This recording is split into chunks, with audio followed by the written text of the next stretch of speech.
There will be no coasting into the weekend on this Friday. We got a loaded one for you. Last night's excellence in the icy hot bowl. I was going 2 screens trying to watch a little starting 5 on Netflix. Could not encourage that more for Pacers fans. You might need a Kleenex or 2, but excellent watch. And James Boyd, Caleb Zuver, first off, happy Friday, boys. Happy Friday. We made it. Happy Friday. You are off tomorrow, correct, to L.A.? Early morning, late afternoon? When are we flying out? Well, unlike the boss man, I do know what my flight is. I don't have to ask the missus. I don't have a missus to ask, but I leave at 12:35, and I'll get to L.A. I got to lay over in Las Vegas, but I'll get to L.A. at about 3:30. No, that NLCS might be over by the time you land, depending on what happens tonight. So, ton to get to. Obviously, Colts Chargers will set you up for a football Friday. The injury report has some interest in Indianapolis and out in L.A. The Pacers preseason finale. We get the Darren DeVries era started tonight in Bloomington. Year 4 of Thad Matta up there at Hinkle. And speaking of Bloomington, I know Darren DeVries a few weeks back, he looked up to the crowd there upstairs and said, next round's on him. Kurt Signetti could have probably the next 11.6 thousand rounds on him. After that deal yesterday. Agreed to terms, James Boyd. Money talks, is that what you said earlier in the week? Yes. Or money always wins? What was the exact phrase that you uttered? I think it was money talks, and I texted you as soon as that news broke, and I was like, I told you, not saying that I'm some genius. We all knew this. When you want to keep a guy around, you tell him how much you mean to him, and then you give him a bag of money. You say, hey, stick around. So as I like to say, you cannot put loyalty or legacy in the bank, but you can put dollars in there. So that's how you keep them around. Officially $11.6 million annually. It is an 8-year extension. I get choked up looking at the numbers.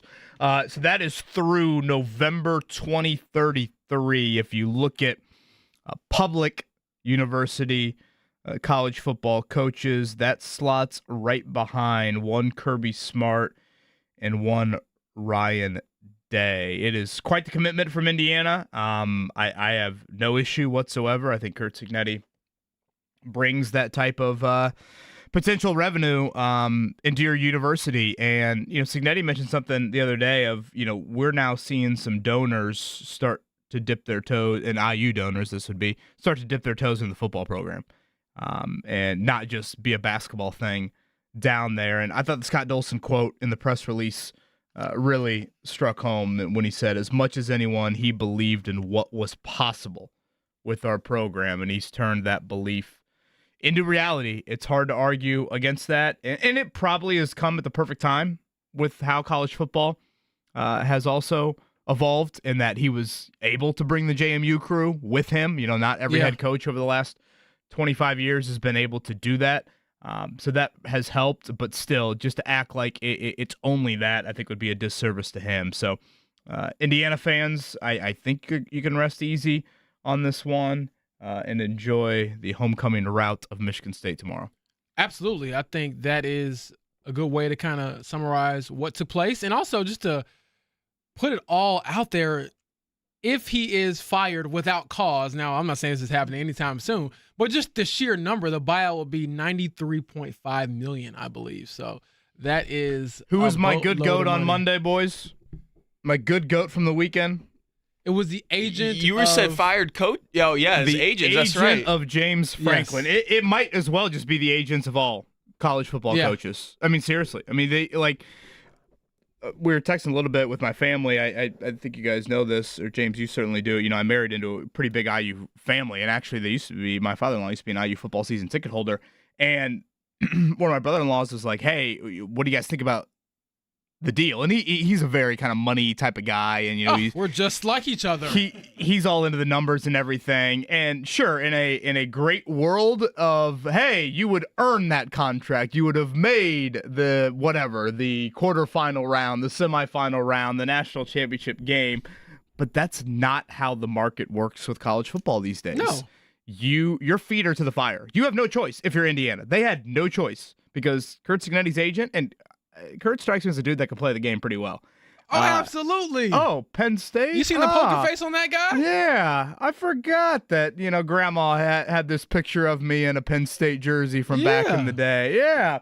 You know, the whiteout's always been something that I've absolutely loved. Like, the agent and the head coach, they can play that game. And I don't think IU really had any choice. And yes, it is a absurd financial commitment when you say it in that light, James. But at the same time, when you consider what a successful football program means to your university, yes, it's worth it. I also think the coaches not only use it for themselves to get a raise, but they also use it, in my opinion, as a recruiting pitch. 100%. Like when Dan Lanning a couple years ago, his name was linked to the Bama job, and he put out this social media video. It's like, I'm not leaving. Leo DiCaprio type video. Like they use that and platform that for sure. 1,000%. It's a great point. That's Caleb Zuber. If you've missed it this week, he's been in for Mark Dykton.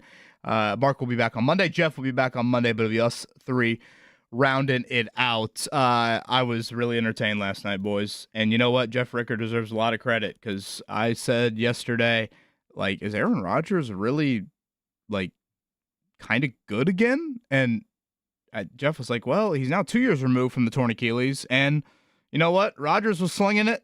I thought the Hail Mary was going to be complete at the end of the game. I've seen that movie happen way too often. And when he got pass protection there, I'm like, oh my gosh, is this about to happen? And how about Joe freaking Flacco? Yeah, I was going to say Aaron Rodgers is no Joe Flacco was my takeaway from last night.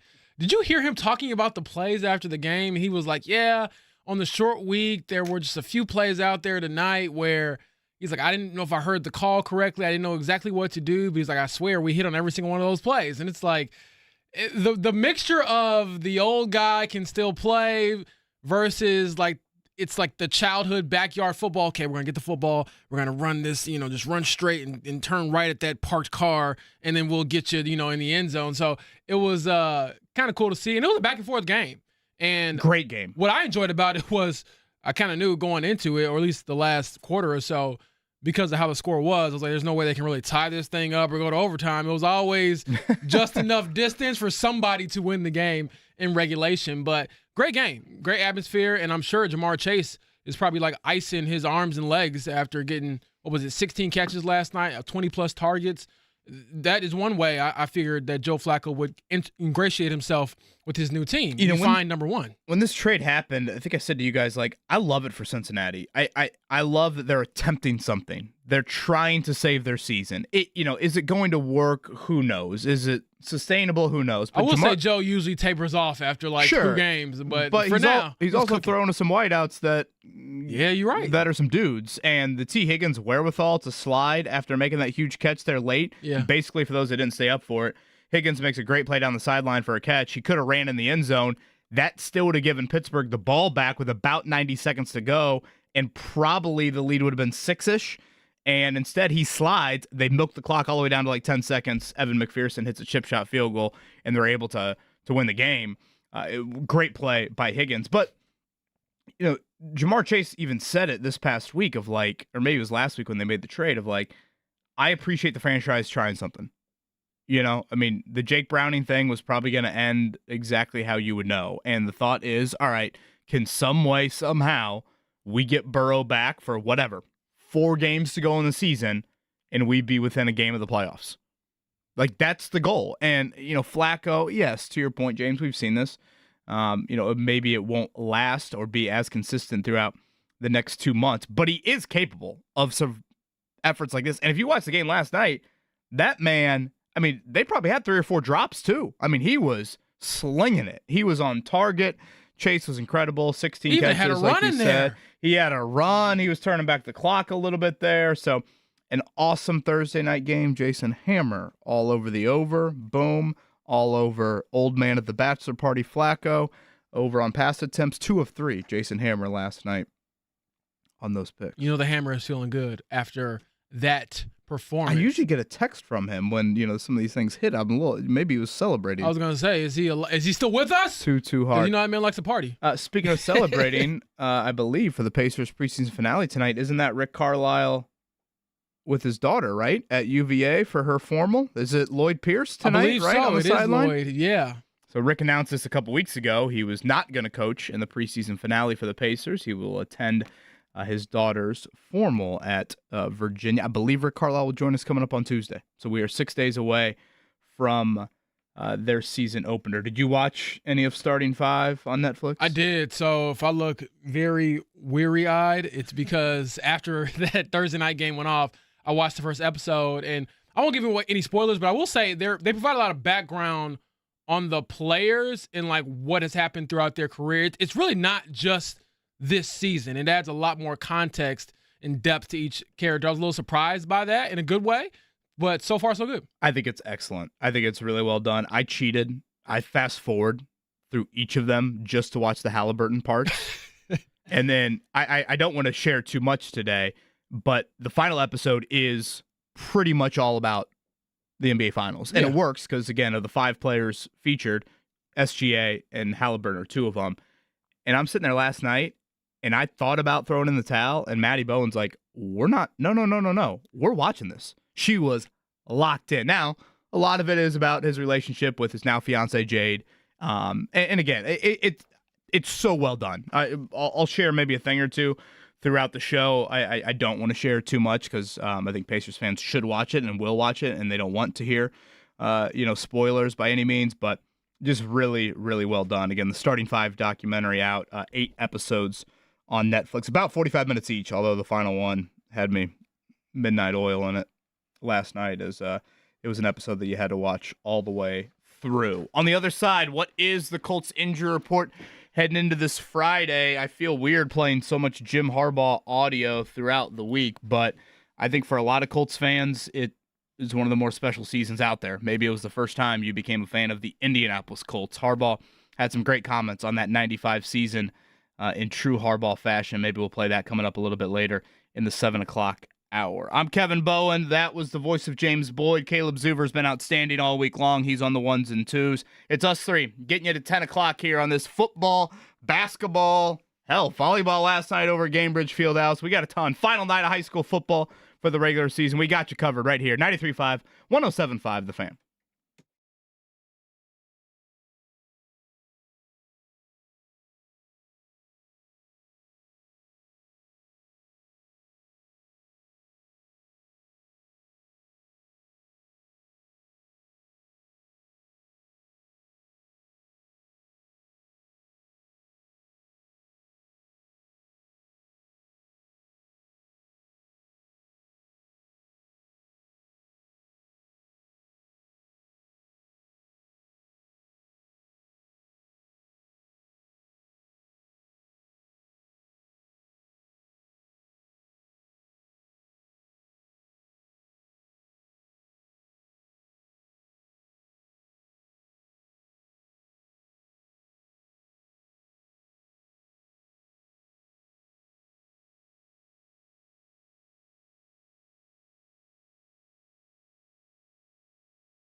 Time to mess around. It is a busy Friday check down. James Boyd, let's start at West 56th Street. One final practice remains, Colts and Chargers. The injury report, I think, is relatively straightforward heading into this final practice of the week. I guess Ashton Dulin is probably the one up in the air, but I assume you're in the same boat as me, thinking Josh Downs and Javarius Ward will miss Sunday's game. Yeah, I think those two guys will probably be out for that game, unfortunately. And you definitely want to be on the side of caution when it comes to concussions. And then when it comes to Josh's, I wonder if because the symptoms developed kind of later in the week, did that, could that affect his possibility to be available for next week? So you just kind of got to wait and see there. And I guess the other thing is Kenny Moore. He's limited in practice again with the Achilles. Do you roll him out there, or do you kind of play it safe for one more week? Yeah, it's a good point. I kind of almost forgot about Kenny. I should apologize for that. This is kind of where I'm at. It's been limited 2 days for Kenny. From you didn't put him on IR standpoint, he should play Sunday. This is the fourth game, or else you should have put him on injured reserve. But I don't have a great vibe for some reason. I don't know. I just don't have a great vibe on Kenny's status for Sunday. So we'll see what today looks like. Ashton Dulin has missed the last 2 days with a chest injury. He matters even more in a week like this because Josh Downs is likely going to be out. Maybe it's A.D. Mitchell.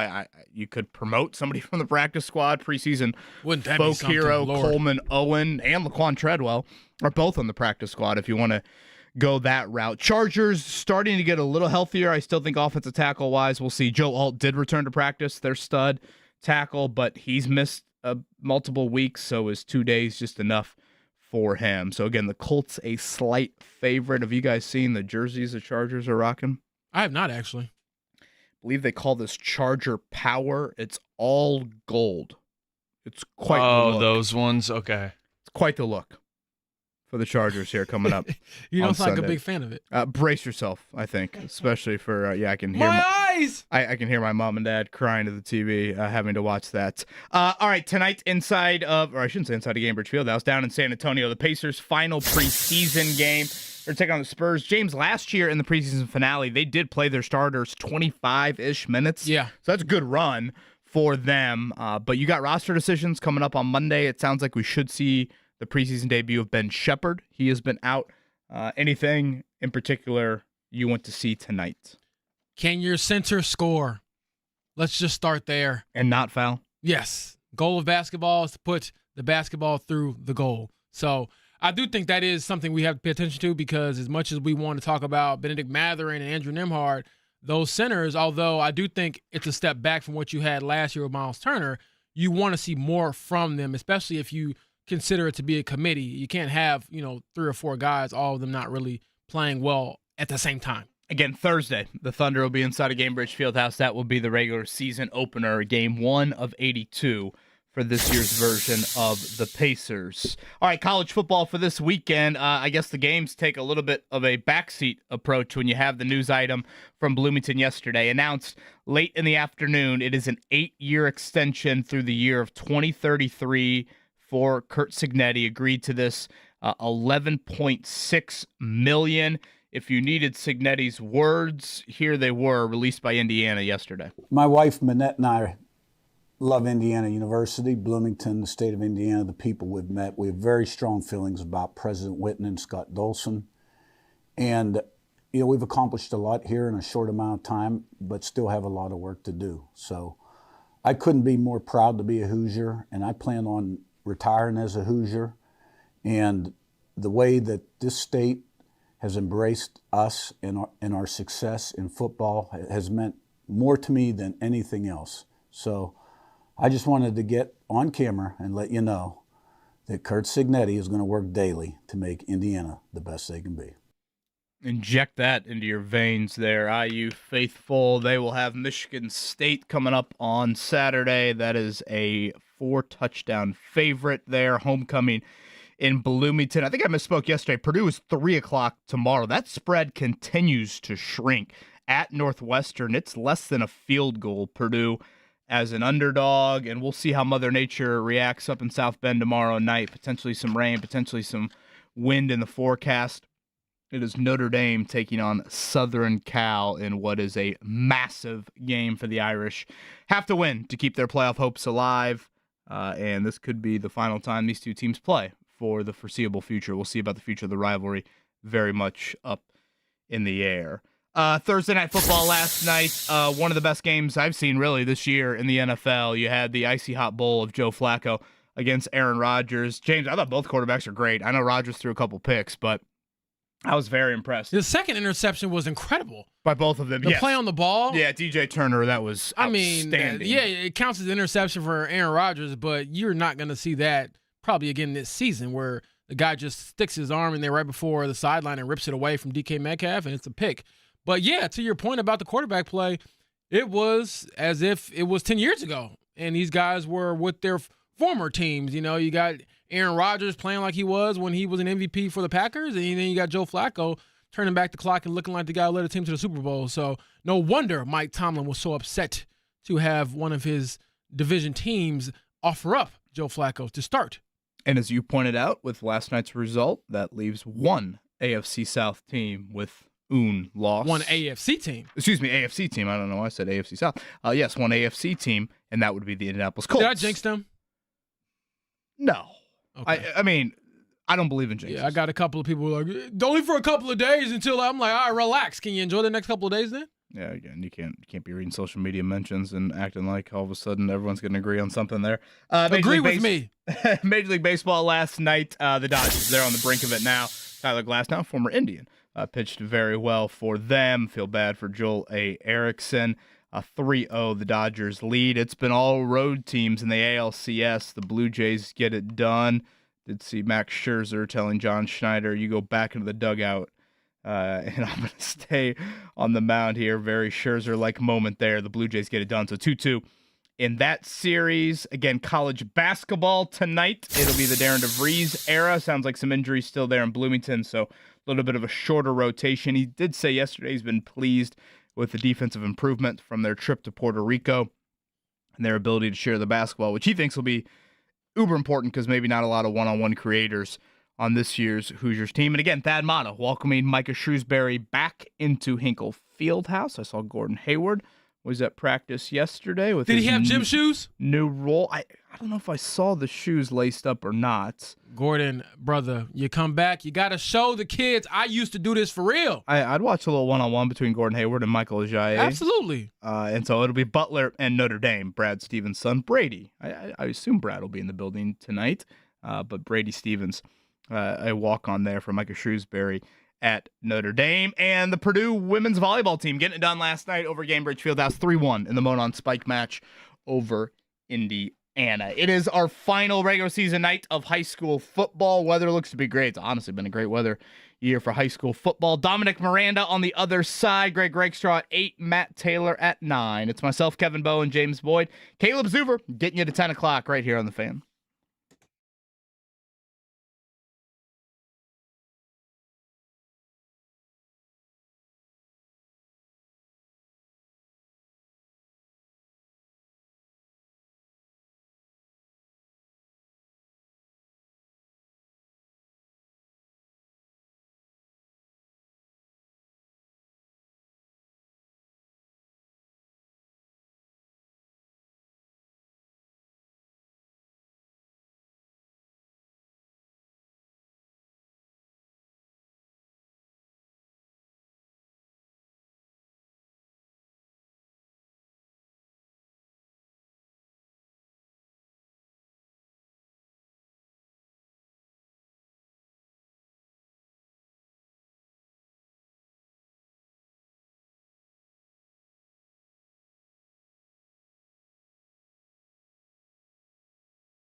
Super busy football Friday. We sprinkle in a good amount of basketball tonight as well. We'll try to hit all of it for you here throughout today's show, but it is 7:30. It is still high school football, and I believe our next guest, who has just been incredible. Usually at this point in the morning, he's 3 Red Bulls deep. He's injected something into his, probably just energy drinks, to be perfectly clear here. Probably. He's usually already crowd surfed. The fatheads are out and about. I believe, though, those have been put to the side for this Friday morning. Dominic Miranda, Operation Football from WTHR.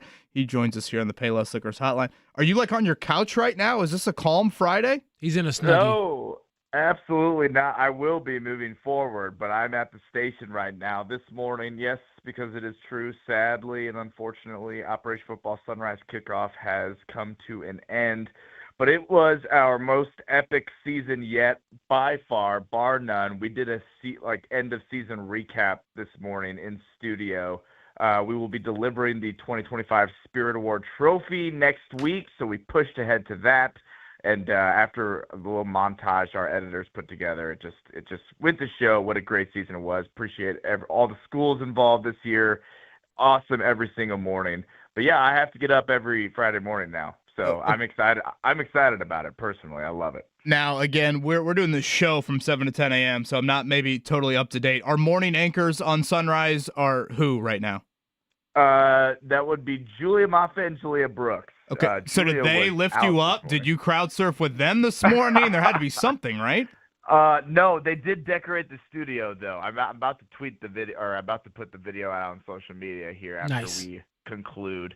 But yeah, they did the studio up really nice, said a lot of very nice things, and it's team effort. I'm always very humbled to see the impact this makes in the community outreach and everything. So no crowd surfing, but a lot of good vibes. That's what we do on 13. Sound like Tyler Warren answering a question.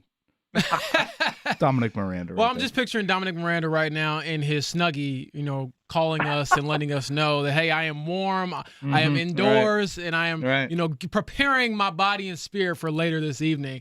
One last question about Operation Football. I know you mentioned that you all will, I guess, hand out the winner of the Spirit Award. I guess, how does that work out? Do people vote on it? Do you all decide? Take us through that side of things.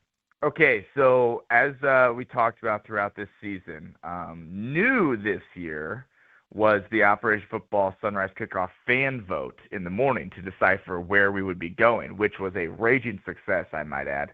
A lot of fan interaction there, and every school we went to, wanted us to be there, so that was great. However, when it comes to deciding on a winner, that is internal. So what we do here, everyone that had any sort of part in the morning show, and really throughout the station, any time of the day, we put a vote out internally at WTHR that people can kind of review. Like, we kind of know that the top 2 or 3, so we kind of narrow it down.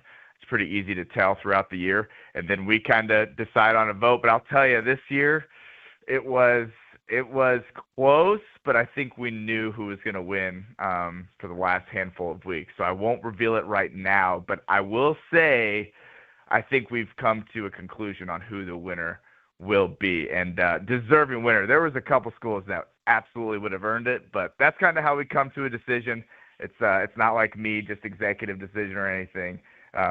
Everyone who had a hand in the morning show and it watched, they'd kind of go off vibes, like what made them laugh, what made them really fired up in the morning. Different kind of stuff goes into the rubric. So, but I think we definitely chose the right one. An electric tease right there from Dominic Miranda of WTHR. Operation Football, our final regular season week. Dominic, I said it before you came on, I feel like we've never had a high school weather year like this. Oh my gosh. It has been excellent. Tonight looks great again, maybe a little bit crispy in the air, but still looks pretty good before potentially some rain this weekend. What do you like in our final regular season week of the year tonight?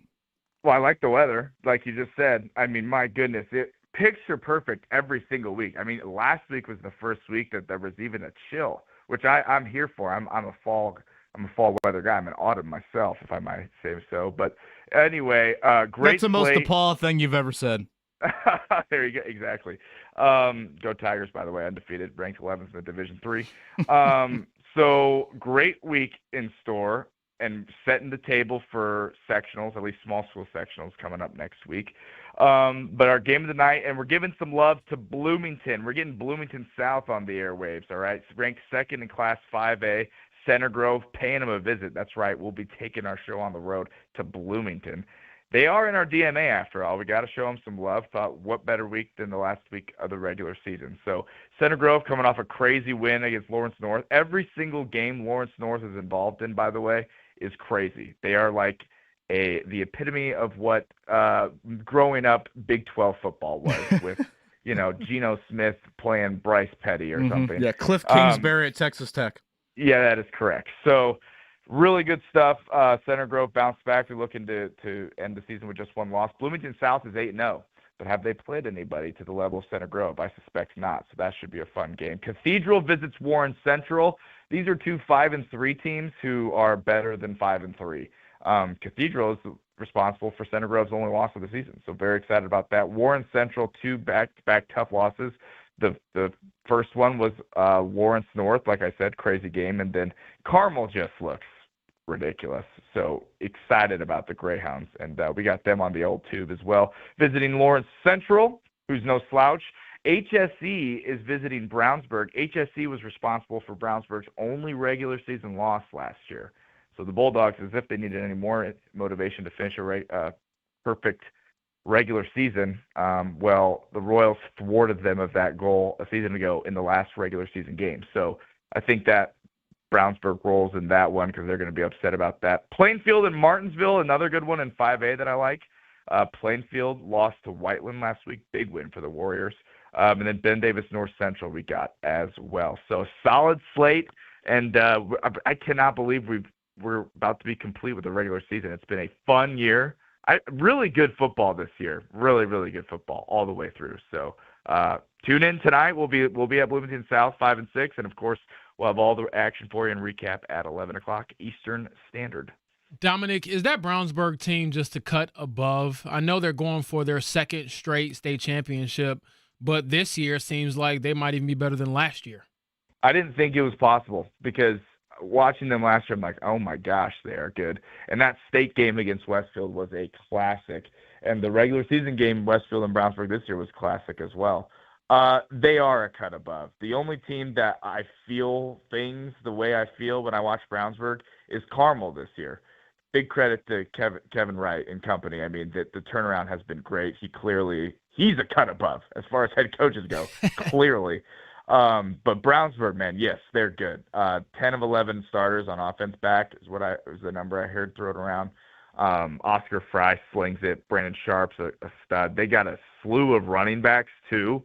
Everyone stays fresh. Like when I go to their games to get highlights, if I'm there longer than 20 minutes, it feels like something's wrong because I feel like I can get two or three touchdowns within 15, 20 minutes of being there. It's really impressive to watch. But any given Friday, something can happen. Like I wasn't expecting Westfield to keep it as close as they did, and they about won that game. So, who knows? Every game in a 6A state run is tough, so we'll see. But I'd be shocked if they didn't make it back there for sure. I think we all want the Brownsburg-Carmel matchup personally. I think that is the matchup everybody wants. Hopefully we get it, but we'll see. All right, Dominic, you know where I want to go. Yes. Saturday night, under the lights. We'll see what Mother Nature calls for. Mm-hmm. Could be for the final time in a while. The University of Notre Dame in Southern Cal. Which is soft. I know. We don't need to go there. Okay. The rivalry needs to continue. That's obvious. It's a duh. Come on now. College football, traditions, come on. All that makes sense. You got to have it. Point blank, you got to have it. The injuries at center make me nervous. Ashton Craig out for the year. All of a sudden, Gabe Rubio, their top defensive tackle. Notre Dame, not going to have him on Saturday night. I don't love that.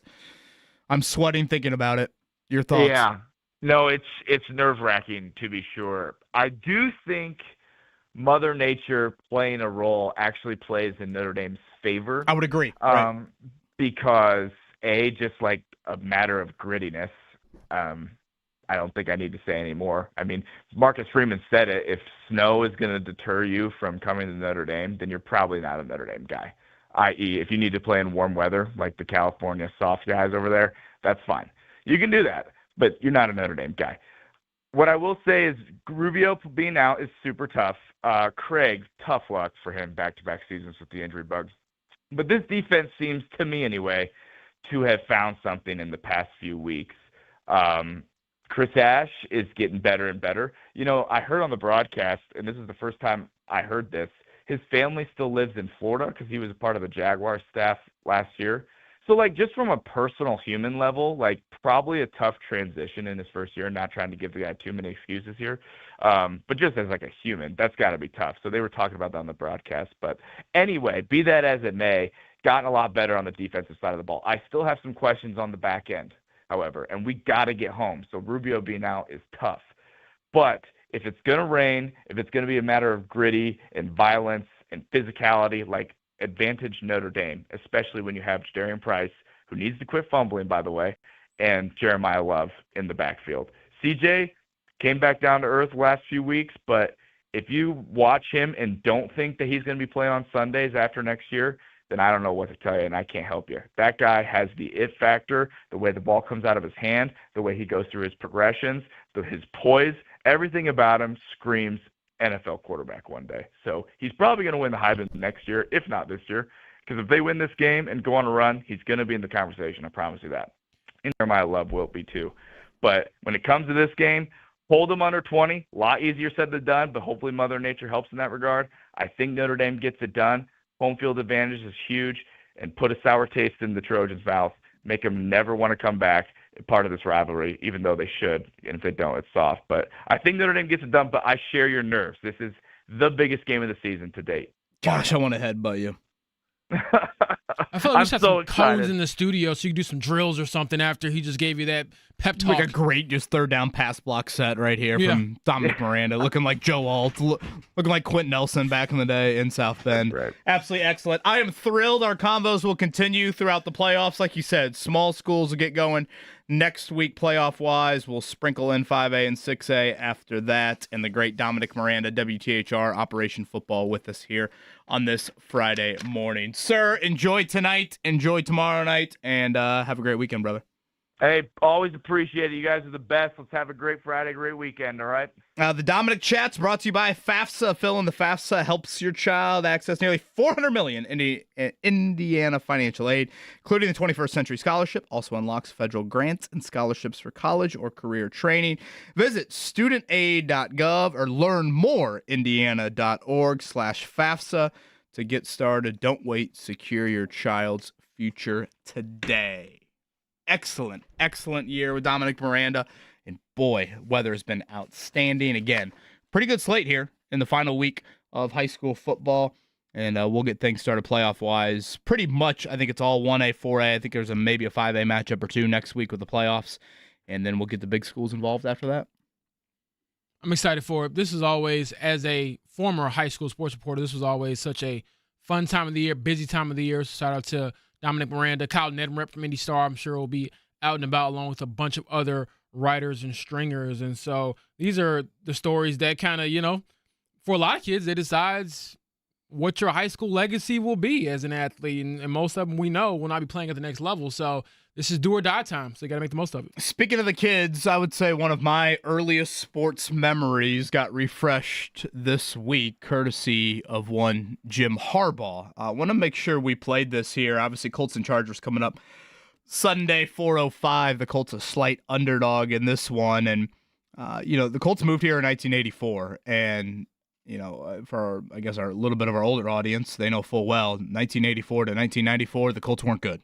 One playoff appearance, struggling times to create a winning product, and then the magic of that 95 season occurred. They were 9-7, a lot of one-possession games, not like they were this, juggernaut throughout the year. They go on the road to face, ironically, the Chargers in round one. Zach Crockett, a huge game. Then in round two, it's Kansas City. It's low scoring. It's Lamont Warren. And then obviously the AFC title game, I think everybody remembers. The whistle's not going the Colts' way in that one. Aaron Bailey, et cetera, et cetera. In true Jim Harbaugh fashion, he wanted to go back down memory lane this week. Here is the Chargers head coach, the Colts quarterback in 1995, on that season? That was like being dipped in magic waters. That's what it felt like the entire season. Just everything just falling into place, and you knew it. And there was a great rapport among the players, coaches. I mean, it was a ball team. It was just a real ball team. One of my favorite ball teams I've ever been on. Everybody just getting to it, working, and also whether it was on the field or the training room, the meeting room environment, everybody could laugh easy, and we just worked hard and had fun doing it. I guess if I could sum it up with a bunch of great guys. The come from behind wins, they start calling us the cardiac Colts, I think, and things like that. Just finding ways to win, and it could come from anybody on the roster. I mean, it could be Marshall Faulk, it could be Marcus Pollard, it could be anybody. It seemed like every game there was somebody else that was contributing mighty to the win. I mean, it's all the guys on the roster that entire year, played a huge part. It took everyone, and everyone contributed, and I think that was great for morale. And it was, those moments, those games. I say it's dipped in magic waters because I mean there were some magical moments. There's some magic made. So it was, that's probably as a player, by far my favorite season was the '95 season. What if I just started talking like Jim Harbaugh? Only refer to the Colts as a ball team? And then your magic waters? Magic waters. My kids would love it, I think. My wife would probably hate it. I think she would be like, man, that's kind of cringe. Yeah, really cringe.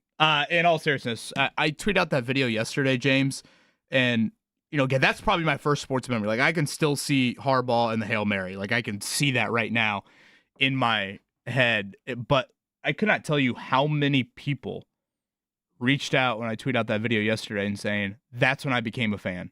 That's my favorite team. And, it's kind of funny because, James, like, the Colts have won a Super Bowl.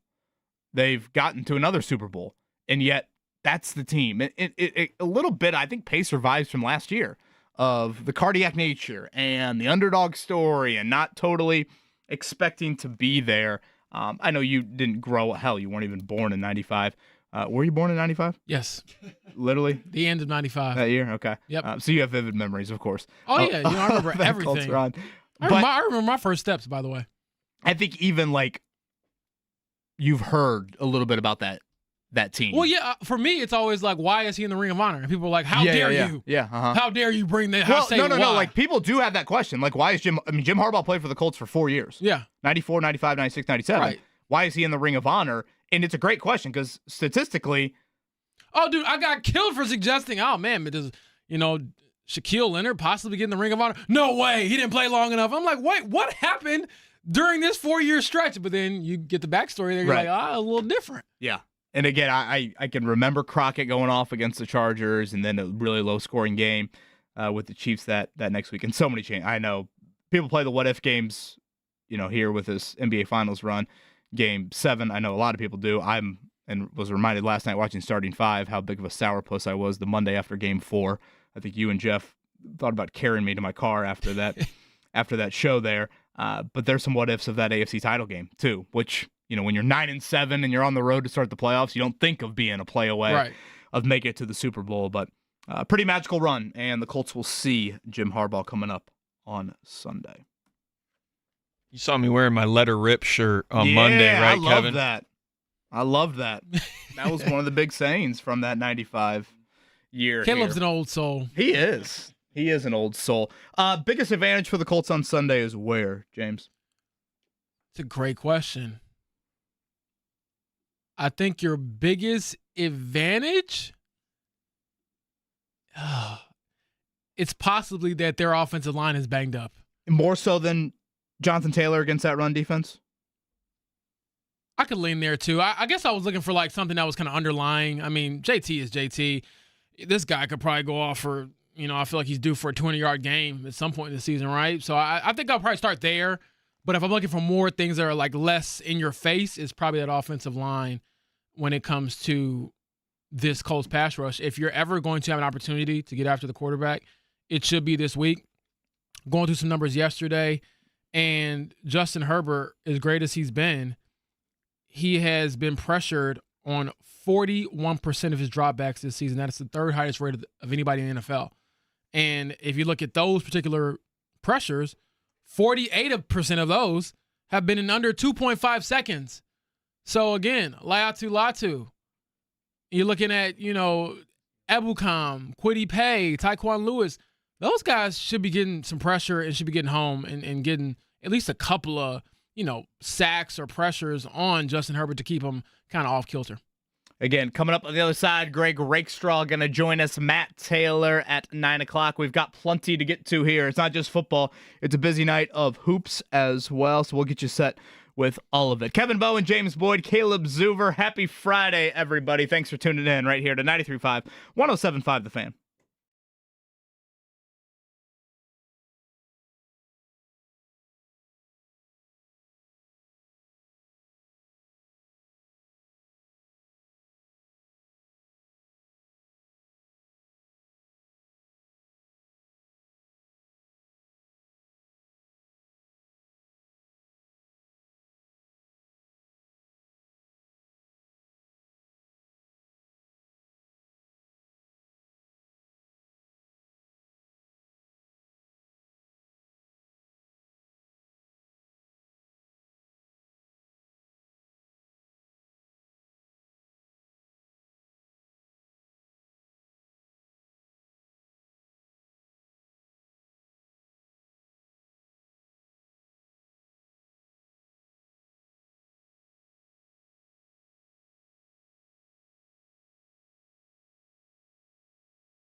in a few. Reminder, Pacers-Spurs tonight from down in the Alamo. Final preseason game. Rick Carlisle will not be coaching. He is over in Virginia. That would be Charlottesville, UVA today for his daughter's formal. So Lloyd Pierce on the sidelines there. Abby Carlisle, we need the TikTok.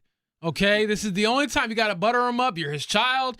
I need this to get us hyped for the season. And I'm hoping we get a couple picks. I remember if it wasn't last year, maybe it was 2 years ago. Rick sent us some. Yeah, he did. Some picks from.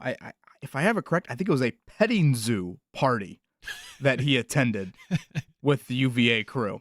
Looked like a great time. And Rick had glowing remarks when he talked about it with us here. So we'll see if anything of the sort here tonight for Rick Carlisle as his boys are down in San Antonio again as they wrap up the preseason. And Thursday will be the regular season opener. Speaking of our All-Stars, he joins us pretty much every Friday at 8 o'clock. He is the one, the only Greg Rakestraw. Greg, good morning to you. Good morning. Has the Rick Carlisle experience started for the 25-26 season yet? I believe Tuesday. We're going to kick-start it on Tuesday with their regular season opener on Thursday. Nice. Congratulations, boys. That is must-listen-to radio. Thank you. As is this segment, I must selfishly say, courtesy of you, every Friday. I actually want to start it here, Rake. Yes, it is the final week of the high school football season, but we just played audio on the other side. Where were you in 1995? I would have been a sophomore at the University of Indianapolis, so wearing flannel someplace. Chasing women on the south side, playing excellent tennis, all of those things is what Greg Rakestraw would have been doing. It was quite a time. What do you remember about the 1995 Indianapolis Colts? That they made the playoffs. They obviously got hot at the right time in January. They were kind of flirting with 500 almost the entire year. Did just enough to get in, and then went to San Diego and won in Kansas City when it felt like Antarctica.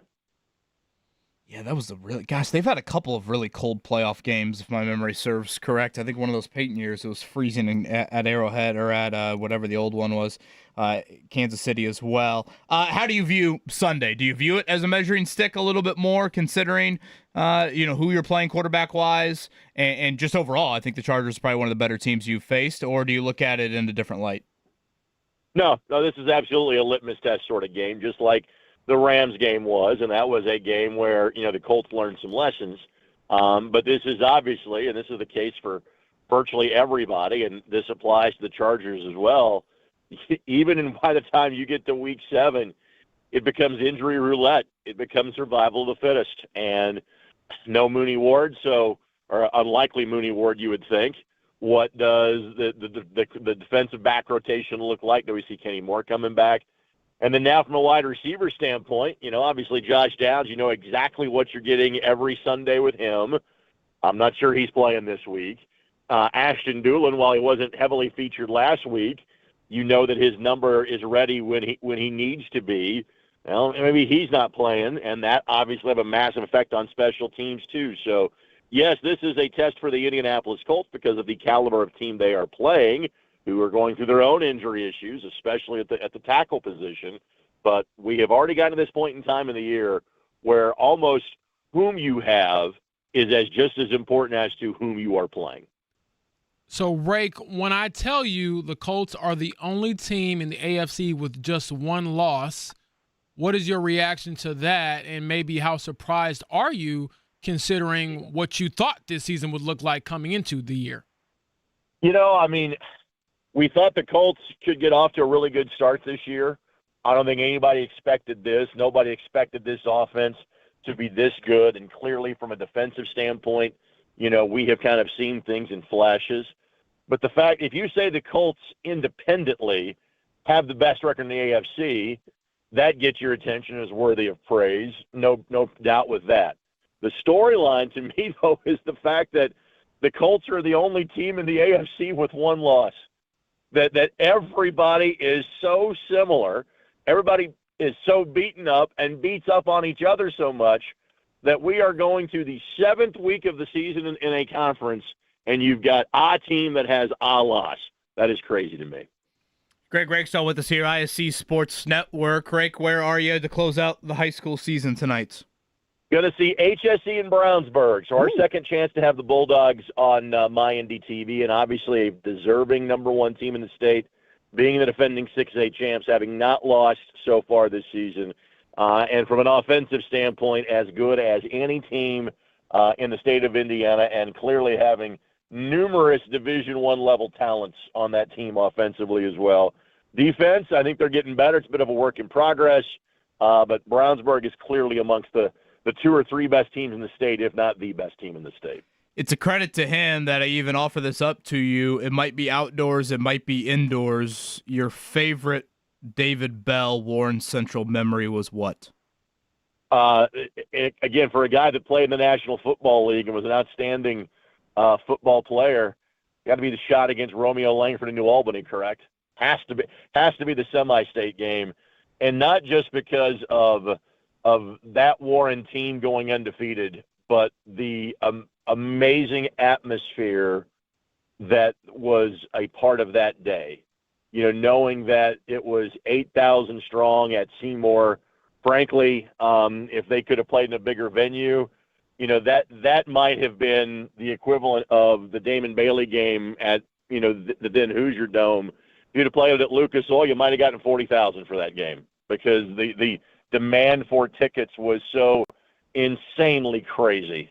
My standard joke of being at Seymour that day is, you know, it's a major event when people were going to wait in not in line for tickets because tickets were sold out. People were going to wait in line to get in the venue to get their seat. They had to put in porta potties outside because they knew that's how long the wait was going to be to get in the Barney Scott Gymnasium. So that day is one of my favorite days of what I do for a living. And David Bell was the guy that hit the game-winning shot in that game. So that is the memory that will forever be etched into my brain. And Rake, walk us through the final kind of minute or so. If I remember correctly, Warren had to go the length of the floor, right, when Bell hit that shot off the glass? I believe it was 4.6 seconds were left in the game when he went, if not 84 feet, went about 70 feet to make that runner from the right wing.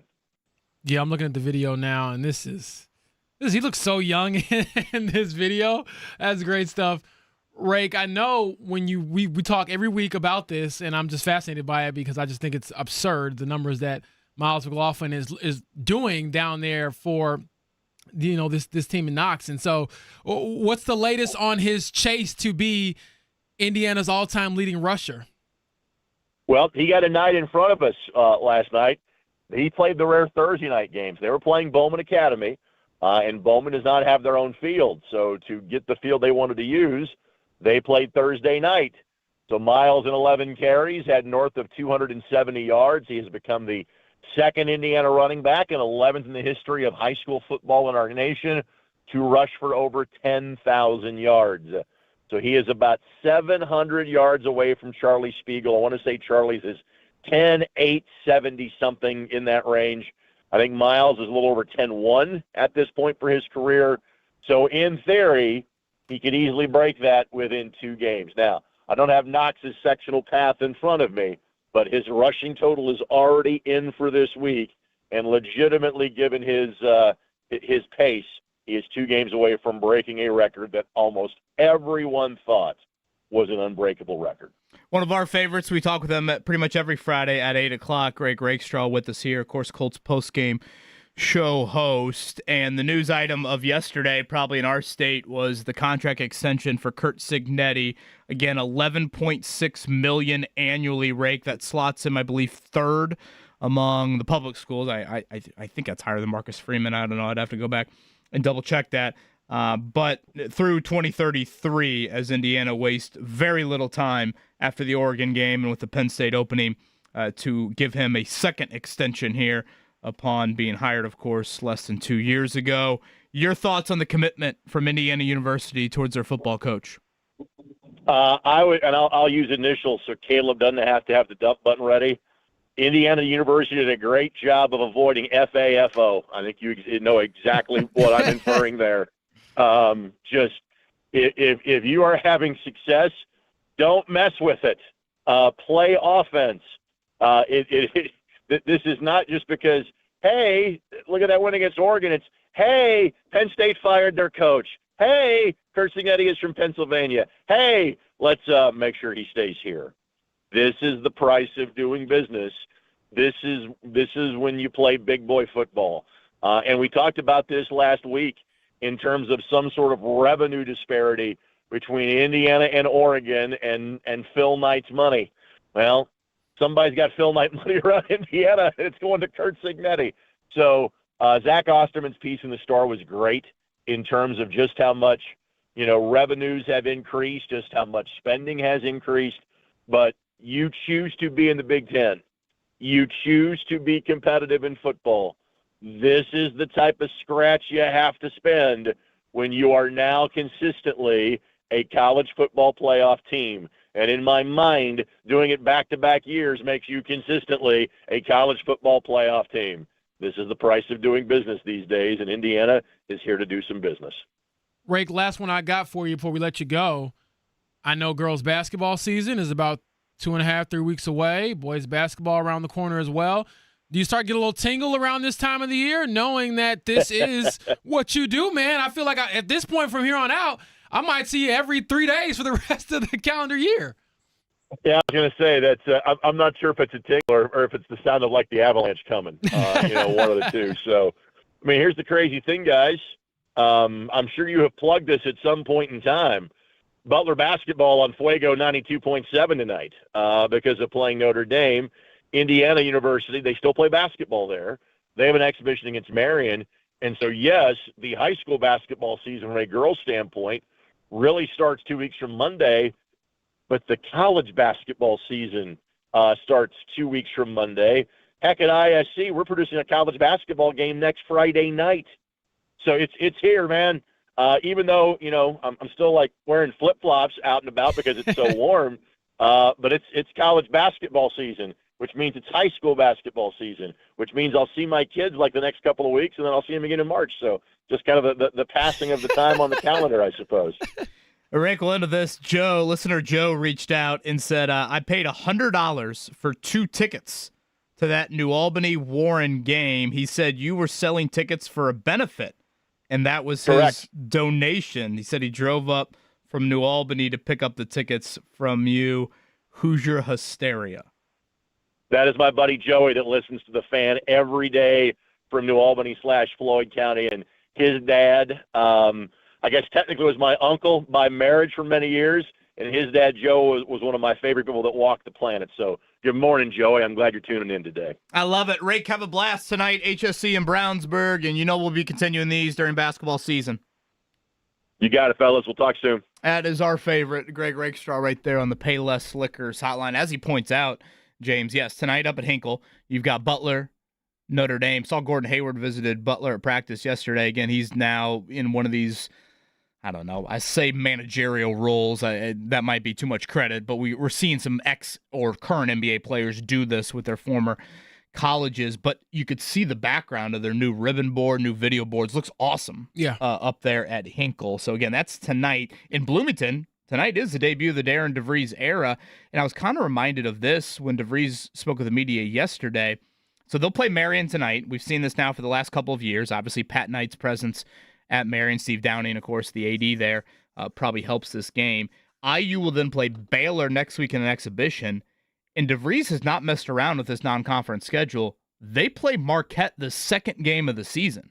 I think in the Mike Woodson era, we were used to Indiana really coasting largely in their non-conference, but I would say particularly early in their non-conference. So, DeVries was mentioning yesterday, hey, we're a little banged up. Some of our depth guys might not be ready. Like, they're going to play Marquette here quickly. So, some of this stuff, I get it's exhibition, I get it's Marion, et cetera, but still, it's going to come at you in a hurry for IU basketball. And I don't know, maybe no one cares because their football team's doing what their football team's doing. I still think there's got to be a big part of the state that's like, I want to be greedy.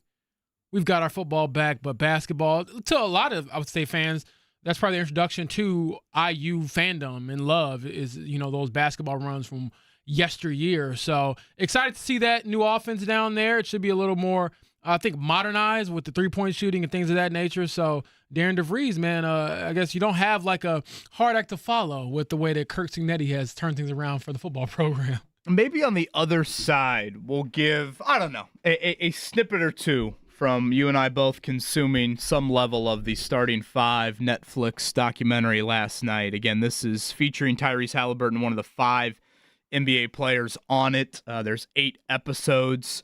You and I both binged it to some degree last night. I don't want to reveal too much because I don't want to be spoiler by any means, but I thought there were a couple of things that really stood out to me on and off the floor that I think Pacers fans will really enjoy. But as we hit a morning check down, let's make sure we lead off with what's happening Sunday out in Hollywood.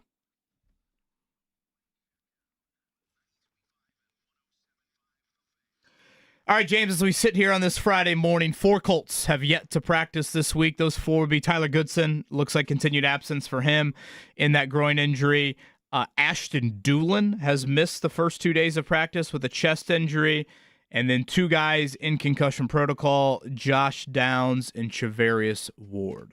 Yeah, certainly concerning when it comes to Mooney Ward and Josh Downs. I would expect neither to play. So we've been talking about it all week, Kevin. What does it mean for your wide receiver room if you are without Josh Downs and possibly Ashton Doolin? And could we see A.D. Mitchell get out of the doghouse and return to the place where he had sort of his biggest mistake of his NFL career by dropping a touchdown the last time he was in L.A.? Shout out to Will Haskett, tweeted at me yesterday when mentioned no Downs, no Doolin still at practice. Said something to the effect of, it's a shame Jeff is out because I feel a 12-catch A.D. Mitchell game incoming here. Boy, that would certainly be welcome when it comes to Jeff's counter. Again, he predicted that A.D. Mitchell would have 80 catches. I reminded him that 80 catches would make him probably one of the top receivers in the league, a number 1 receiver on the team, and he said, yeah. And he also said that they would go for 750 yards, to which I said, if that was the case, the Colts would have the worst offense in the league. They do not. So if A.D. Mitchell has 12 catches on Sunday, I would imagine that he goes for over 100 yards. Yes, indeed. I am super curious to see how they fill that Josh Downs absence, though. Obviously, Tyler Warren's presence helps a big time. Do you call up Laquan Treadwell or Coleman Owen from the practice squad? Do you trust Mitchell? That was the guy that you put in kind of that slot role last year. And Doolin. Now, what's Doolin's availability? So definitely some end-of-the-week questions here in what I think is one of the more anticipated games across the NFL in Week 7. That is Colts. That is Chargers. It'll be Matt Taylor, Charles Arbuckle, along with Larry Overton, of course, on our airwaves, and then the CBS crew. It's their number 2 team. You'll get Ian Eagle. You'll get J.J. Watt calling Colts and Chargers 4:05 on Sunday. All right, tonight in the Alamo, the Pacers will wrap up their 4-game preseason slate with the San Antonio Spurs. Roster decisions, I think, due by Monday for the Pacers. Again, no Rick Carlisle tonight. It'll be Lloyd Pierce coaching as Rick attends the formal for his daughter there at the University of Virginia. I think for the most part, James, we know the starting 5. That was a little bit of a debate, I guess, coming into the preseason, but Andrew Nembhard, Benedict Mathurin, Aaron Nesmith, obviously Pascal Siakam, and then it looks like Isaiah Jackson will be that starting center. But after that, you definitely have some questions on your depth pieces, and Yes. the TJ McConnell injury has played into this. Absolutely. And, I think it's a little bit of remembering the dunk from Summer League, and he had a big-time dunk in preseason. But a guy like Johnny Furphy always intrigues me. He's got the height, he's got the bounce. The skill set is obviously very, very, I think modernized with the NBA and the way the game is played. So is he someone who could crack the rotation? We talked a lot about Jarris Walker and Benedict Mathurin's role, all these things. But Johnny Furphy, somebody I continue to just, be impressed with. And I'm curious if he plays tonight. It turned that ankle, I think, in the second preseason game. So where is he at? Sounds like Ben Shepherd will make his preseason debut. So again, that second unit, there's some injury questions as well with that group. But it doesn't sound like anything too serious on the Furphy front. All right, last night in Thursday Night Football, it was an excellent football game. Call it the whatever, geriatric bowl, call it whatever you want. Geriatric bowl. Those dudes were slinging it. That would be Joseph Flacco. That would be Aaron Rodgers. What a game for both. Jamar Chase once again showed why he is one of the best, if not the best, wideouts in all the NFL. I was not overly impressed by Pittsburgh. We say this every year about Pittsburgh. I know. They always have a good record. And I know Thursday night is awful for Tomlin. Like, his record on Thursday night is weirdly terrible, but the Colts play the Steelers in a couple weeks, so I was looking forward to watching that from that standpoint. Honestly, I was more impressed by Rodgers than anybody else on that football team. Absolutely. I mean, that guy can still sling it. He does look like he's healthier when it comes to recovering from the torn Achilles that he had a couple years ago. But, yeah, Joe Flacco got the last laugh there, and he did the wise thing of throwing it a lot at Jamar Chase and T. Higgins. That usually works out well if you can, have those two at your disposal. 16 catches for Chase for 161. Flacco threw for 342 and 3 touchdowns, 33-31. Bengals over Steelers, as James pointed out, the only AFC team now with 1 loss. Indeed, Los Colts. Shane Steichen's Indianapolis Colts. Speaking of football, speaking of money, thank you to Jason Hammer for helping us out last night and winning 2 of his 3 bets. A lot of money going to Curt Signetti down there in Bloomington. Let's start with the Signetti reaction yesterday upon agreeing to terms on the $11.6 million contract annually. My wife, Manette, and I love Indiana University, Bloomington, the state of Indiana, the people we've met. We have very strong feelings about President Whitten and Scott Dolson. And, we've accomplished a lot here in a short amount of time, but still have a lot of work to do. So I couldn't be more proud to be a Hoosier, and I plan on retiring as a Hoosier. And the way that this state has embraced us and our success in football has meant more to me than anything else. So I just wanted to get on camera and let you know that Curt Signetti is going to work daily to make Indiana the best they can be. James, couple items stood out to me from yesterday. First off, I laughed at the clip I saw from the radio show last night with Don Fisher when Curt Signetti pointed out 10 years ago he was making $130,000 coaching. I think it was Elon, if I'm not mistaken. Maybe he wasn't even. I don't even think he was at JMU yet. And now here he is, the 3rd highest paid coach in college football, making north of $11 million. And also sometimes when, you see these press releases from schools, university, et cetera, just kind of a lot of throwaway quotes. Yeah. Scott Dolson had a sentence that stood out to me. Dolson said this: as much as anyone, he believed in what was possible with our program, and he's turned that belief into reality. Kevin Wilson had a flicker. Tom Allen had the 1 year. Like, there's been a moment or two in the last, and honestly, Terry Hepner, if you want to go way back. But Curt Signetti looked at Indiana and made sure that nobody was going to talk about them in the light that they used to talk about them. And I thought that quote from Dolson really stood out. Yeah, I think there was just a genuine disdain for the level of apathy that Curt Signetti inherited, and he wanted to change that and change that fast. And you do that by winning at the rate that they have. And to Caleb's point from earlier, when you win at this level and then you invest in him, you're also investing in the players that will continue to come down the pipeline. A lot of talent here in Indiana in particular, but, you want to build your brand, you get a chance to play in the college football playoff for the 2nd straight year. I mean, you got kids from all over the country watching and being enamored with that rebuild, and who doesn't want to be a part of that culture? IU nearly a 4-touchdown favorite over Michigan State. Homecoming tomorrow. Dysfunction I forgot one thing. Abound with Sparty. There was also I think Curt Signetti would probably welcome DeForest Buckner to his program, as a walk-on. Yeah. I don't know if the guy can make the team or not, but for those, I'm just those weren't your candy stripes, right? That he was rocking yesterday. No, I did get that question, but to kind of fill you all in, DeForest Buckner, the former Oregon star, lost a bet to the owner, Kaylin Jackson, the youngest daughter of Jim Irsay. She's an IU alum, a proud IU alum. So yesterday, during media availability, DeForest Buckner, who has had many people have to wear duck suits, and he had Tyler Warren wearing Oregon gear, he had to kind of take some of that medicine himself by walking in with the famous candy stripe pants. He had the IU hat, the IU shirt. We had Kaylin Jackson on Zoom, and she loved it. And no, Kevin, I did get a couple questions. They were like, hey, did DeForest reach out to you? Did he ask to borrow the pants? And I was like, I'm pretty sure his bicep would probably rip through my waistline. Yeah, you could probably fit in those candy stripes there. I don't know if those were Tijon Job's candy stripes from back in the day. Not a lot of Bloomington sizes, I think, fitting DeForest Buckner, but he was a great sport about it yesterday. So again, Indiana, huge favorite. Purdue, just 2.5-point underdog as they try to get their first Big Ten win. Northwestern, that's 3 o'clock tomorrow. And the Fighting Irish with a must-have win over Lincoln Riley and the Trojans. We'll see how Mother Nature reacts to that one Saturday night, 7:30 in South Bend. Only other item I want to point out here, Major League Baseball, road teams continue to be the story in the ALCS. The Blue Jays even that one up at 2-2, and I do feel for our guy, Joel A. Erickson. Talking to him yesterday, he wanted to hopefully have the series get to a Game 5 so he could go to Game 5 with the Colts playing in L.A., and it was the Dodgers 3-1 last night over the Brewers, so they are up 3-0.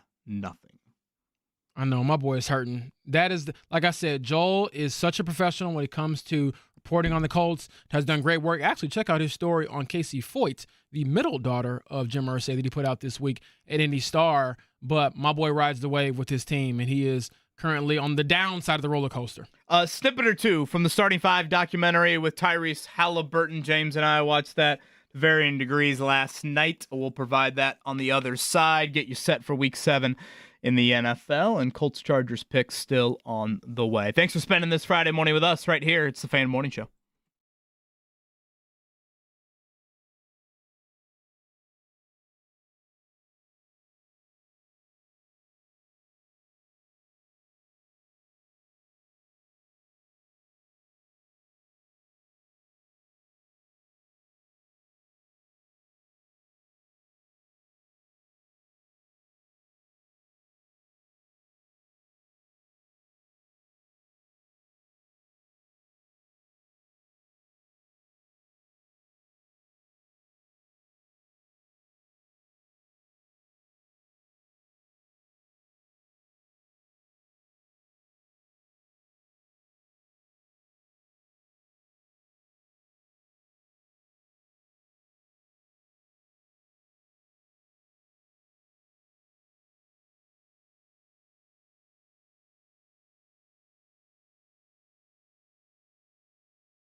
Voice of the Colts, Matt Taylor. Every Friday at 9, he will be with us here in about a half hour. I did have this thought yesterday. Daniel Jones and all these NFL award talks. Why doesn't the NFL have most improved and comeback player of the year? That is a good question. NBA, I mean, hell, the Pacers have made a living out of the most improved player of the year. Yeah, but I don't think the NBA has the comeback player, though. Why not both? Tyrese Halliburton should be a candidate for comeback player of the year when he does come back, Jason Tatum, et cetera, et cetera. And then you can leave the most improves for the, Andrew Nemhards of the world or, Victor Oladipo. The Pacers have had a lot of guys win it. Because, that's the thing with Daniel Jones. Is he coming back from being bad? Yes. No, you should come back from injury. But even then, are you going to say he's most improved? He led a team to the playoffs before. Well, no, yeah, but that was in 2022, not so in 2024. So that's my question. Is most improved just from one year to the next? What if you have a bad season in Baker Mayfield? Should he win most improved? I don't want to act like Baker was that bad last year. I mean earlier in his career, if he. Yeah, I think that's what some of the debates can be about. Okay. You can make a candidacy for, hey, he's been bad his whole career, or largely bad, or it's just been 1 year, but. To me, I think, especially in the NFL, when the sport is so physical and you have so many guys get hurt, I think that award should be saved for the injured guys. Yeah. And then you should create the most improved. Right, because we've had last couple years, I'm looking now, Geno Smith and Joe Flacco in 2022 and 2023. Now, they didn't play a lot before that, but they won it and weren't injured or anything. So, yeah, I think that's an interesting point, Kevin. I think that would probably clear things up and make it a little more fair. Well, because then you have the awkward Damar Hamlin, and was it Damar Hamlin and Flacco? Was that the same year? Yeah. I think so. I mean, two polar opposite debates. Yeah. Damar Hamlin comes back from almost dying, and Joe Flacco comes back from being a Jet. Isn't my boy Joe Burrow? Hey, I mean, being a Jet ain't great, but you're right. It's not. It's not dying. Being a Jet might almost be like dying. To be fair, it's been rough. Didn't my boy Joe Burrow, I want to say, win that award twice, the comeback player of the year? He's going for a third, I would imagine, if he can't make it back this year. So should there be a cap on how many times you can win comeback player of the year? Don't fry my brain too much on this Friday morning. I'm just asking. You sent me down this rabbit hole, and now you want to just pull me out? Nah, we in there together. The biggest laugh I had last night watching the Starting Five Netflix documentary, and again, Tyrese Halliburton, one of the 5 players around the NBA featured on this. It's great. I will start there. The biggest laugh that Maddie and I had watching it, they show Tyrese in his car, I think driving to the Pacers facility at some point, and you get a nice shot of a Ken Nunn billboard in the background. I'm like, if no one learns anything else about our city and our state, that is exactly what life is like to live here. Just Ken Nunn billboards everywhere. And the Hammer guy. I don't know his name, but the Hammer guy. I will say it's weird seeing the places I go to all the time on TV.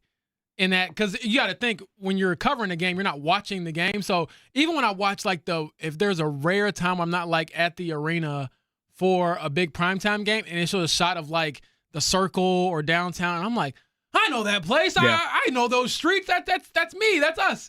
So that's been unique to kind of embrace. But also we had a cameo from Anthony Calhoun. We did. In episode 1. Yes. So Tony East gets some audio love a little bit later. Yeah, shout out to my boy. Again, it's 8 episodes, and I don't want to go too far, but I'll just tease a couple things. That first episode, you're going to get some Game 7 action right out of the gate. Now, they'll go further into Game 7 in the final episode. Yeah. But if you watch episode 1, you're going to get Game 7 right out of the gate. And again, Shai Gilgeous-Alexander is one of the other players featured. Jaylen Brown, James Harden, Kevin Durant. They struck gold picking those two. Oh, gold. I know, man. He's like, how lucky did they get with this? I think you see a different side of John Halliburton. You mean he's not only the guy who went to confront Giannis? He is not only the guy that went to confront Giannis. Now, you'll see some crazy out of John Halliburton. Good. I am not surprised. That man lives off crazy. Good crazy oftentimes. I enjoyed that. Again, they really get into Tyrese's relationship with his then girlfriend, now fiance, Jade. Maddie really enjoyed that. I would also say one thing that was interesting was, and I know we played the Reggie Miller clip earlier in the week. That is a pretty emotional scene. You do get a little bit of Reggie in there. Tyrese expresses some regret about Game 7. I'll stop there. It's not the regret that I think you would think it is. Yeah, that is in the final episode. So it was just a great, great watch. I thought it was awesome. The cinema is just incredible. Yeah. The way they build to the climactic moments of Tyrese's shots in the playoffs. Oh my gosh. Like, you're watching it, and I had to remind myself, like, wait a minute. This isn't a fake Netflix documentary. That was real. Yeah.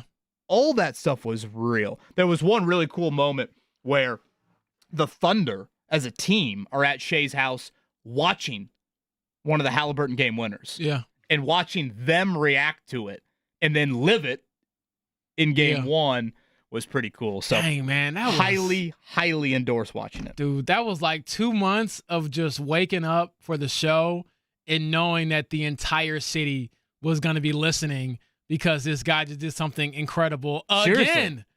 I mean, remember the morning after Jim Irsay passing? Yeah. All the Penske drama and the Knicks-Pacers game 1, right? Yeah, that was one of the more unique shows we had to do because there's this balancing act of we just lost this icon for the city who helped change the landscape of Indianapolis to, oh, by the way, we can be happy because this guy just hit one of the luckiest shots you'll ever see. And I'll say it tongue-in-cheek, I don't think Tyrese, the run he went on was lucky, but that shot definitely was. I mean, you can't replicate that. But even just the choke sign and in my mind, I'm a bit of a pessimist when it comes to sports because I feel like sports can just scar you. But, man, every single time they got down and they came back, I was thinking, all right, the next time they can't do this. And they would do it again. I think Game 1 of the finals is when I really – I mean, whoop-de-doo, James. You got on board late. But I think after Game 1, the game winner that he had then, that's when I truly started to believe, oh, they could win this. When Shea missed the shot in Game 1 to go up 3, and I think Neesmith maybe got the rebound or Siakam. And once they got the ball to Halliburton, I remember vividly saying to myself in my living room, he's going to do it again. And I probably had some expletives in there. I think I started with a holy belief, and it might have been the hard 4-letter word. Like, how is he going to do it? That was my thought. I'm like, I know it's, but is it going to be a step back over Ty Jerome? Is it going to be the ball bouncing off the rim? Is it going to be taking Giannis to the hole? You know, which one is it going to be? So, again, for those out there, I would highly, highly encourage you to watch it. It is emotional, but you also get multiple sides of it. It's got a Hard Knocks feel to it of like, it's not just all game footage. You will get a good amount of that, but I think it's a lot about Tyrese off the floor. And he opens up big time about a pretty dark moment from last season that I think he kind of hit on at some points last year. Yeah, but I've talked to him about it. But the Netflix one, he definitely goes pretty deep into that. Shout out to listener Mark. He goes, just as you were talking about this at 38th in college, nothing says blue skies, the sun rising, and Ken Nunn's face looking at you at 38th in college. There are certain little things about this city. You just got to love it. And you don't understand until you're here, man. It's just Ken Nunn, but this is Indiana, folks. That's true, though, man. Like I said, just one last thing on the Pacers. I remember I put a line in one of my stories when they were going to the finals, and I remember the theme of it was they want to be misfit champions because it will be so different. And to me, it's kind of like when you look at the list of champions over the last 25 years in the NBA, and there's that one Pistons year in 2004 where it's like, wait, they got one? And Shaq was there, and Tim Duncan was there, and LeBron was, becoming LeBron. Like, wait, what?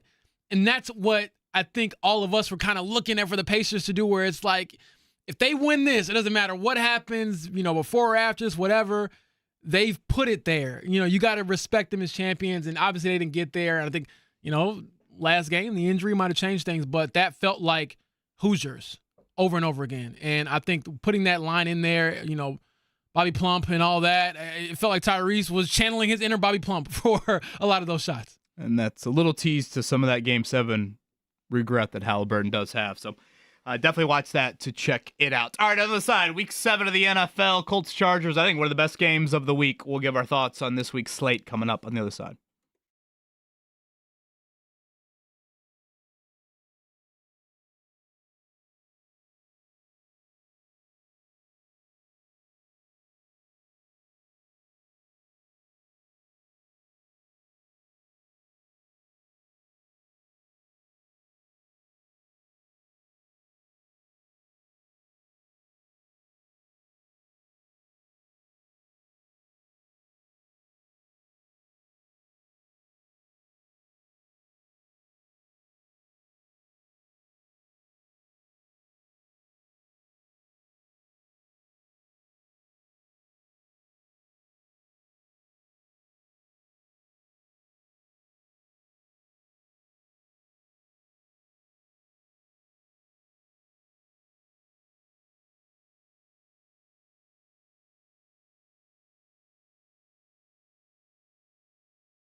That music doesn't make you think of b-ball, but we do have some hoops tonight. Again, the Pacers preseason finale in San Antonio. The Darren DeVries era underway. Exhibition against Marion coming up tonight.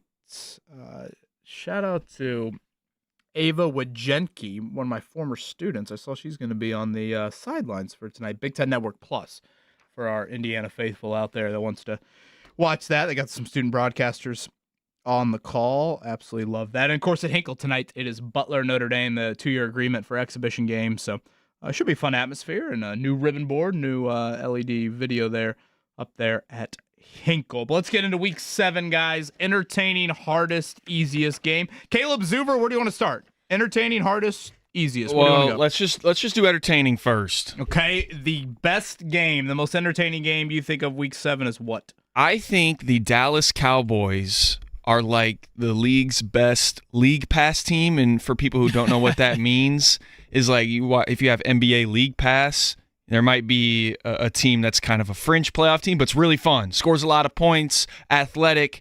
I think that's what the Cowboys are, and I think opposing quarterbacks, when they go against the Cowboys defense, it's their get right game. So Jaden Daniels, rough week last week, fumbling the ball late. I think that's going to be a lot of points. It's in the 4 o'clock window. I know the Colts game will be going on, but I think that'll be a fun game. James, where are you going? I feel like I got to go Buccaneers-Lions Monday night. 2 high-scoring offenses, 2 quarterbacks who are playing out of their minds so far this season. And anytime I get to watch Baker Mayfield, I feel like it's an adventure. You know, he's a gunslinger. He is all of the cliches. And last week he had like that run for like 20 yards. He's just weaving out of people and running and diving, and he'll talk trash to you. I enjoy watching Baker Mayfield play football. Nobody's going with Mike Vrabel against his former team? No, because I feel like it's going to just be a beatdown. How much can they score? Exactly. Fair. How bad It can would they be beat it down? hilarious though if the Titans won. The NFL's weird. Yeah. If they won that game, I think I'd probably vote for that to happen. I wish it was one of those games where Vrabel could like seek out the owner. Like, you know, instead of shaking Mike McCoy's hand at midfield after the game, he could seek out Amy Adams after the game. I do think Colts Chargers would be another one that you could vote for from an entertaining game. Okay, hardest game to pick from a betting line standpoint. Where are you going, Caleb? Well, you have 2 really bad teams playing Sunday afternoon in my home state of Ohio, and between the Dolphins and the Cleveland Browns. And I think this is hard because I saw some of the Cleveland media people that I follow tweeting out that there's a chance for 60-mile-an-hour wind gusts in Cleveland on Sunday. Jeez. And so that spread is Cleveland -2.5.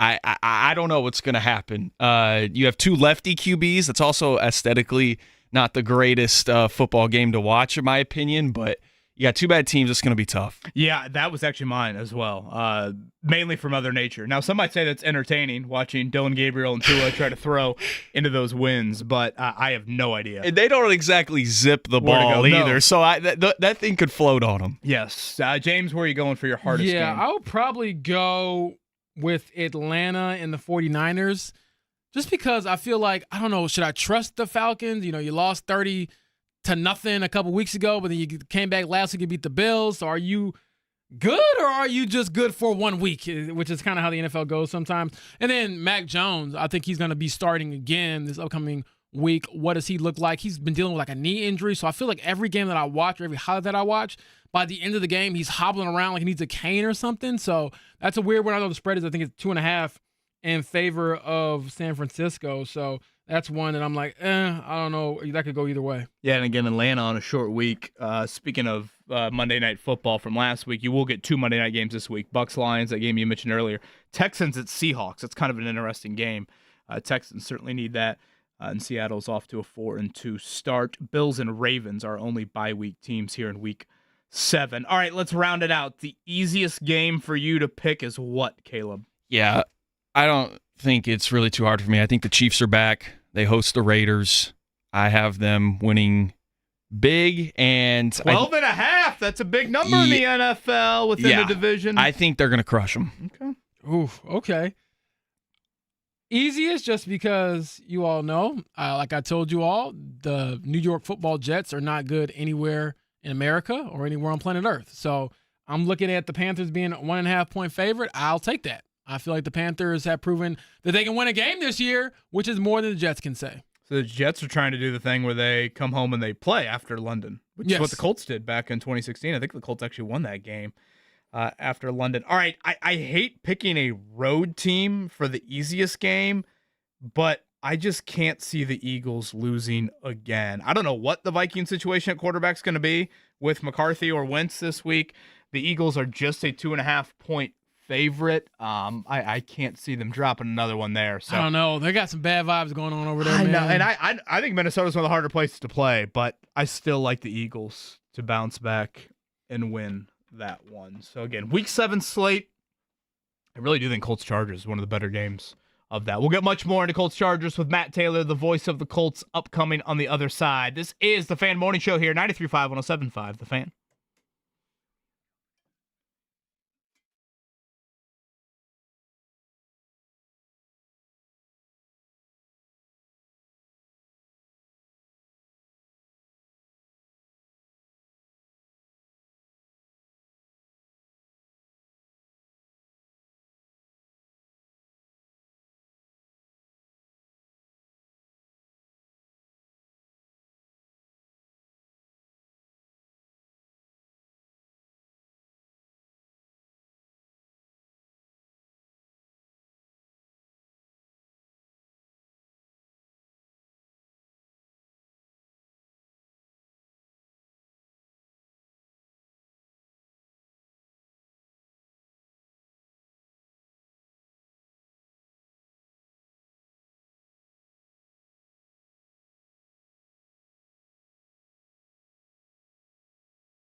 James Boyd, one purchase you would make after putting pen to paper on a Kurt Signetti contract.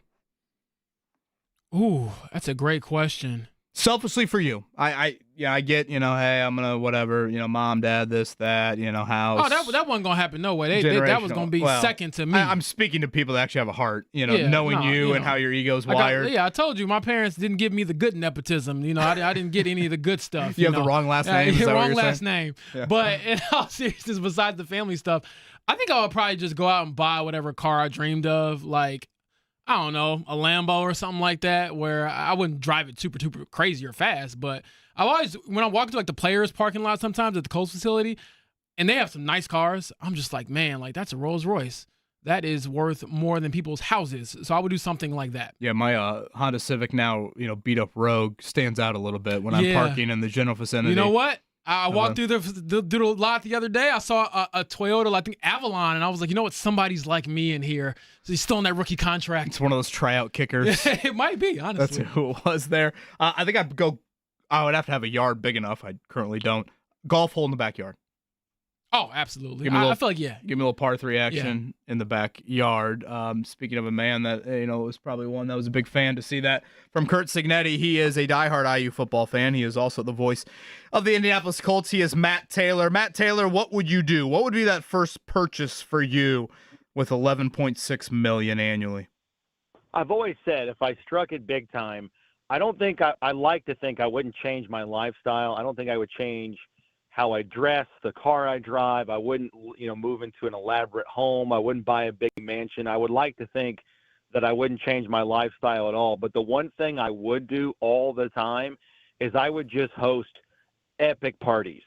I would have huge parties. I would bring in bands. I would have free beer and bar and keg and food, and I would pay for all these parties. I want people to come over and have a good time.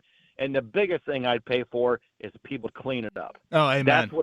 That's I think how I would spend a lot of my discretionary money if I had $11.6 million a year, is just host epic parties. Come over and watch the game. Come over. We'll celebrate your kid's baptism. We'll come over. We'll celebrate, your daughter's first communion, whatever it is.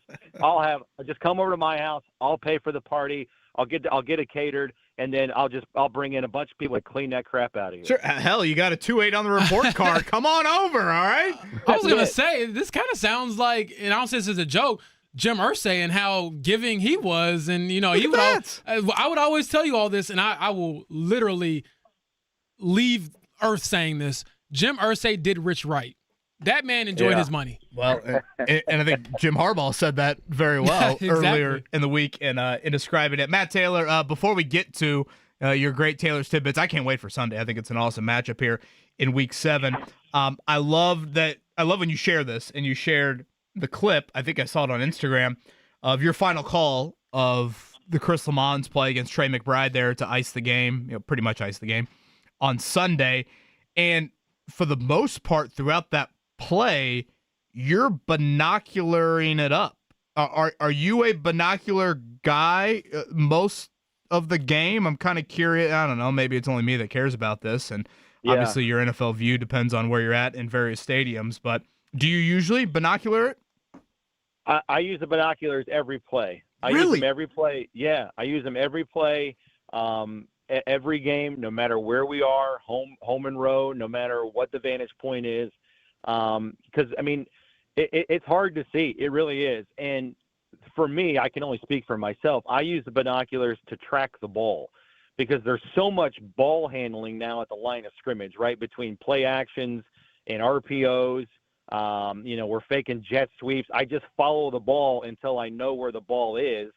And then if I'm afforded the ability, I'll take the binoculars, out of my sight line, away from my eyes. And then I'll call the play based on, my vantage point where I'm at, or, sometimes as is going to be the case on Sunday, we're going to be in the corner. So if you're in the corner, you just got to make it work between everything at your disposal, your eyeballs, your binoculars, the Jumbotron, the monitor that you have in the booth next to you, Lara Overton, who helps spot on the field. She can communicate with me in my headset off air.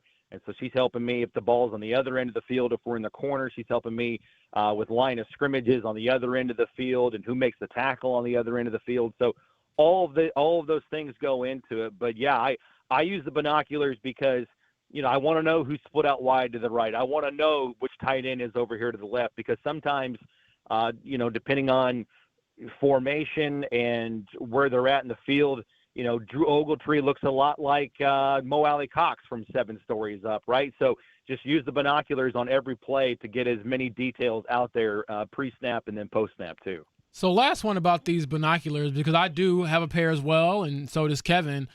When did you get your first pair? Because I got mine years ago when I was mine doing are old as dirt. high school sports, and I swear to you, I love Indiana high school sports, but some of these teams, I'm like, why are you wearing white jerseys with gold numbers? I can't tell if that's a 3 or an 8. And, Mama or Papa will get mad if I credited the wrong kid on Twitter with a touchdown. So the binoculars became a staple of the James Boyd backpack gear for game days.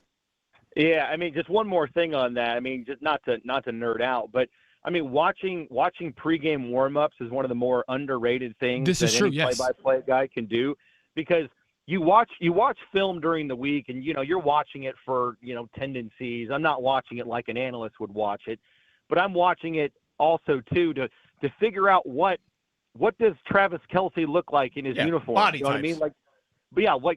Just give me as many indicators on game day so that I can identify you as fast as possible when you touch the ball or when you make a tackle so that I don't have to think or guess or look down at the roster. You know what I mean? So are you wearing pink cleats that day? Are you wearing, if you're Tyler Warren, he's got long hair coming out of the back of his helmet, right? That's an indicator. Do you have a towel coming out of the side of your football pants? Anything that could give me just one more indication piece to identify you as fast as possible.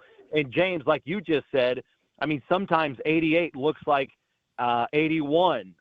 Sometimes, you look like Alec Pierce wears 14, but Tyler Warren wears 84, right? So, sometimes you just get blocked and you have to guess and you're just going off of body types. But, you always want to pause and give that extra half beat to make sure you get it right. Sometimes you don't. You got to move on. But, yeah, those are the biggest things where, binoculars come into play. But my first pair of binoculars I bought with my own dough. I bought them in 2008 when I started doing high school play-by-play, and I still have them. They're the same binoculars you saw in that video, Kevin. They're lightweight. They're small. They're easy to handle. They're easy to, transport. I've called every game I've ever done with them except for one. And it was a couple years ago, a Colts home game, and I just flat out left home without them, and I just felt like I was naked. I did. I just felt like I was naked without my binoculars.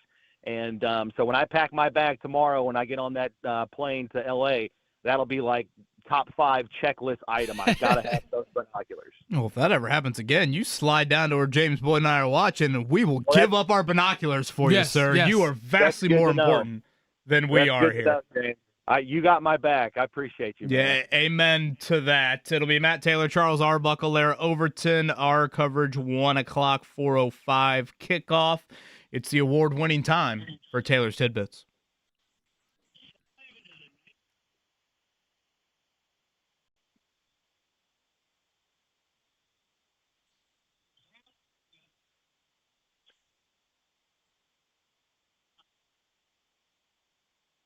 All right, guys, I got a couple good ones here today. Hopefully they're good. Let's talk about the the Chargers and the Colts because they've both been really good against the AFC. The Colts are 4-0 against the AFC, and the Chargers are too. In fact, Los Angeles has won 7 straight regular season games against the AFC.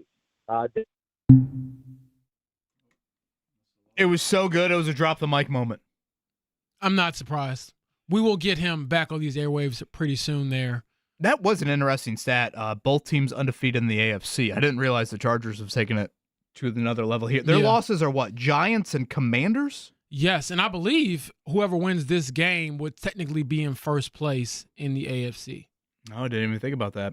Head-to-head tiebreaker with that, with the Steelers losing last night. Yep. And that's the thing. If you look at the AFC right now, James, before last night, I guess the Steelers 4-2 after last night, right? Were they 4-1? I think they've already had their bye. Yes, they're 4-2. I want to say you have 5 teams at 4-2. So, boy, you think about the Colts win over Arizona. I mean, they easily could have been 4-2. Yeah. I mean, it's a very jumbled group. And then Kansas City is, I believe, the lone 3-3 team right now. So, again, probably a little premature to be dissecting standings, but it is a reminder of, hey, one game or two, and all of a sudden, you can go from whatever, 1st and 6th in a hurry. All right, Matt Taylor, we'll cue the music back up, but that stat was so good that all of a sudden it just fried our phone lines. I tell you what, everything, technology is super fun, isn't it? Here we go. I was telling you about how the Chargers, they've been perfect in the AFC 7-0 dating back to last year. And, it's one of those things that has allowed them to be in contention to make the playoffs. As of right now, you got a 4-2 team. But as of right now, they're winning the AFC West, and they're also 3rd in the AFC pecking order going into this game. And, they've got the 7th best overall offense and defense, but they've only outscored their opponents by a total of 2 points on the season. Offensively, they've been able to move the ball, and they're really good in a lot of important categories, but they're only scoring 21 points per game. They've got 3 receivers with at least 300 yards. That's the most in the NFL. That trio is Quentin Johnston, Keenan Allen, and Ladd McConkey. They also have the 5th most explosive plays over 20 yards. They're 5th so far on 3rd down. But what's killing them, and I'm sure you guys have talked about this, they are the worst team, 32nd in the NFL in red zone offense, converting just 35% of the time inside the 20-yard line. They only have 7 red zone touchdowns all season long. All right, let's talk about them also the other way in the red zone, right? The Chargers, we talked about them being terrible on offense, but they're great inside the 20-yard line on defense, and that's where the Colts are going to be put to the test when they've got the ball. They've been outstanding the last 2 games. They're a perfect 10 for 10 scoring touchdowns inside the 20-yard line, but the Chargers on defense ranked number 2 in the NFL in red zone defense, 42%. They've given up only 9 red zone touchdowns all season, and dating back to last year, they've allowed just 25 red zone scores since the beginning of 2024. And the last one I'm going to hit you with here, fellas, let's talk about Justin Herbert. He's kind of like Daniel Jones. He's been under siege a lot. Teams are blitzing him. They're trying to heat him up. And his splits aren't nearly as good against the pressure as Daniel Jones' numbers there, all right? Herbert has been pressured a league-high 99 times already this season. And when he's been pressured, he's completing 44% of his passes. He's thrown 3 picks, and his passer rating is a measly 54.4. Now, you compare that when he's not been pressured. All right, when the offensive line does a good job and he's got time, Justin Herbert is elite. He's in the upper echelon of quarterbacks, and he's just been surgical when he's got time. That's why it's imperative for the Colts pass rush to have a better performance in this game than they did last Sunday against Jacoby Brissett in totality. So when Herbert has not been pressured, he's completing 80% of his passes. He's thrown 8 passing touchdowns, and he has a passer rating of 115.2. That is a drastic difference, pressure versus non-pressure. That's going to be a big storyline in this game for the Colts pass rush. Boy, that red zone stat for the Chargers is really interesting, absurd. Matt, because I look at the Colts the last 2 weeks, 10 of 10 in the red zone. And I was actually talking to the Colts PR staff this week. I go, historically, that seems astonishing. Like, I know coaches mention this often, but if you're successful in the red zone, that can be the difference in so many games. And the Colts, weren't great in it and yet moved it so well early in the season. And now the last 2 weeks, if you look at last week, Colts are 4 of 4, and I think the Cardinals were 3 of 6. It's just that I think is a little nervous for me for the Colts coming up on Sunday, because the red zone feels like it can be such a snap of the fingers and you just get it together. I completely agree. I mean, first of all, how impressive is that in 2 weeks the Colts go from, I think, ranked 25th in red zone to 10th. Right. That's what 10 for 10 will do for you. But just generally speaking, it's just so hard. That's where games are more often than not won and lost. If you give up, if you're giving up 3s and you're scoring 7s, you're going to win a lot of football games. And just the field shrinks, the windows are tighter, And defensive coordinators, they play it completely different down there. They start blitzing more. They start using different players as chess pieces. And the ultimate chess piece this weekend is going to be Derwin James at safety. I mean, he is just a fantastic player.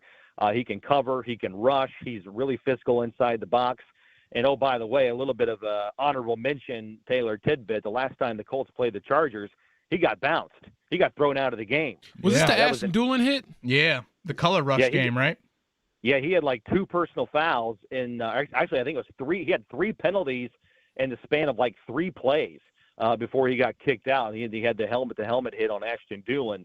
But he's a great player. He really is. And I think he's going to be an X factor, especially inside the red zone when the Colts have the ball inside the 20-yard line trying to get 7. Seat 1A on the plane tomorrow, Shane Steichen. Seat 1B, Matt Taylor's binoculars. That's how it'll be heading out to LAX. Matt Taylor, safe travels. We'll be listening, and James Boyd and I will see you in a few hours. All right, guys. Always good to be with you. That's the best right there, the voice of the Colts, Matt Taylor. I think him and his binocular love is kindred spirit to what I've developed over the years. You leave the binoculars, you're naked. I think that was well said. I'm shocked he didn't ask somebody for them, honestly, for that game. One thing we haven't noted, I think, this week, maybe we have, James, but, returning kicks right now for the Chargers is Nahhem Hines. And the story is just, it's an awesome story. He's made it back, and I think fans will probably remember. Obviously, he was traded from here in 2022. Really was such a productive player for this football team as a 4th-round pick. And hearing players describe him this week, beloved. And a lot of defensive guys expressing that. The horrific jet ski accident, looked like it was going to end his career. And then he joined the Chargers this preseason, was cut at final cutdowns. But then the Chargers have had a couple of different injuries to Najee Harris and Omarion Hampton, their top 2 running backs. And so Hines is back. And he had a huge kick return to spark that final drive for them last week in their win over Miami. Yeah, very good dude and someone who was always willing to give his time to the media. Very candid guy, wouldn't give you the cookie-cutter answers. And so selfishly, I always appreciated that. But it seems like Nahhem Hines was a beloved teammate, and I'm looking forward to him possibly being on the field with Zaire Franklin, who claims to have ran him down. He was like, hey, you talking about Nahhem Hines being a 4-3 guy. I got him to the ground. So always some happy banter there between those 2 guys. Draft mates, those 2 back in 2018. All right, we'll give our Colts Chargers picks upcoming in about 10. Let's lead off with the latest injury report, though, here for this morning checkdown.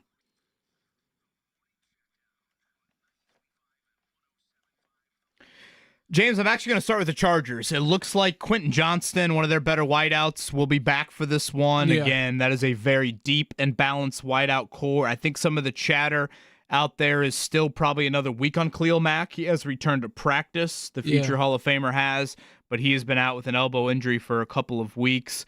And then offensive tackle is the one to watch. They did get Joe Alt back to practice. So basically, they drafted Rashawn Slater, top 10 pick a few years ago. He was out for the year, I think, in camp. Yeah.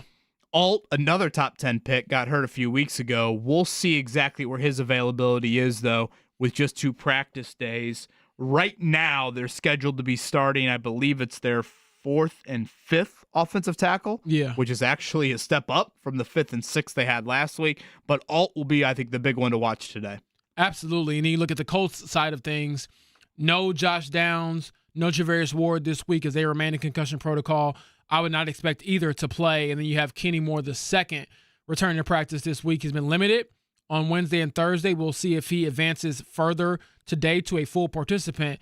But I'm still kind of side-eyeing like, would you put him out there against the Chargers? He would obviously be a big boost, but I'm also like, you're 5-1, and you've survived well without him. Do you want to sort of maybe risk that knowing that you have a long season ahead of you? Yeah, again, I could be wrong on that. I just don't have a great Kenny Moore vibe right now heading into the final practice of the week, but we'll see that upcoming here around noon. All right, tonight in the Alamo, it will be the Pacers, their final preseason game. Again, Lloyd Pierce will be on the sideline for this one. Rick Carlisle attending the formal for his daughter over at the University of Virginia. We'll see the Pacers starters play and how much. I would assume they do. Last year in the preseason finale, they played north of 20 minutes. And then, James, we get into a little bit of roster decisions. Where are you at point guard wise? Where are you at center wise? I think that's probably the big debate, right, as they cut this roster down. Absolutely. And you look at a guy like Campaign who they brought in. Do you keep him around? And I would imagine that because of the injuries to that position, he's sort of insulated to a degree from, roster cuts. But strange things have happened when it comes to meeting the roster demands of the NBA. And then, like you said, center, as far as the rotation, I think it starts with Isaiah Jackson and then it kind of trickles down from there. But how do those guys look tonight? And how do you kind of find some continuity to build around those dudes because Miles Turner is no longer here? Regular season opens up coming up next Thursday right here at Gainbridge Fieldhouse, Pacers and Thunder. All right, the big news item locally from yesterday, Curt Signetti agreeing to terms with Indiana on a second contract extension. Well, I think it was just north of $8 million, if I remember correctly, last year. This one, $11.6 million annually. That places him third among college football coaches, public schools. That is behind Kirby Smart and Ryan Day. It is extension through the year 2033 for Curt Signetti. What do you think? You think this is Oregon win, Penn State opening, both? Why now? I think it's probably a little bit of both, and you have to strike while the iron's hot. And as much as we would love to believe that all the figures that we have relationships with in sports or we look up to in sports or we thank for reviving our programs or being great players, that they have this, unabashed loyalty, that's not always the case. And so just to give yourself peace of mind, you got to give that man a piece of money. And, well-deserved raise there for Curt Signetti. And honestly, I wouldn't be shocked if they go on to the college football playoff, do something crazy, like win this whole thing. Or do we have more conversations about compensation? So I'm not surprised. Give it to me one more time. Peace of mind, peace of money. What was that again? Yeah, sometimes, to ease your peace of mind, you got to give people a piece of money. Okay. Yeah. Okay. All right. Like Stephen Holder told us yesterday on these airwaves, I followed that. He is, rocking and rolling right now with ESPN because ESPN has done right by him. Don't know if it's $11.6 million, but I'm sure it's very well compensated. I'll have his people, talk to a couple people at ESPN and get him, a little boost there, It'll be IU Michigan State. That's a peacocker, 3:30 tomorrow. Big old favorite, Michigan State. Tons of dysfunction right now. Purdue, 3 o'clock Northwestern. They are only a 2.5-point underdog. We'll see if the Fighting Barry Odoms can get their first Big Ten win, and a huge one in South Bend. I'm already sweating thinking about it. Notre Dame and USC. Notre Dame, a program built in the trenches. Their starting center got hurt last week. Their best defensive tackle got hurt in practice this week. So a little nerve-wracking for a must-win game for Marcus Freeman if the playoffs are going to be in store here in 2025. We do have some hoops tonight outside of just the Pacers. That would be college basketball-wise. We know at Butler, it'll be Notre Dame and Butler up there at Hinkle. Big year for Thad Matta upcoming. Big year for Micah Shrewsbury as well. Tons of overlap. Micah Shrewsbury, the assistant, when Gordon Hayward played there. Gordon Hayward will be in the building tonight. Brady Stevens, the son of Brad Stevens, a walk-on for Notre Dame. Obviously, Micah Shrewsbury and Brad Stevens very close, so should be a fun one tonight on the exhibition slate. Indiana has Marion. That is a 7:30 tip down in Bloomington. Darren DeVries' bunch, a little banged up. Says the rotation likely to be 7 to 8 guys here early in the season. A Big Ten plus for this one. Do want to give a shout-out. Nick Roadcap, Graham Nash, and former student of mine, Ava Wajenki, will be on the sidelines tonight.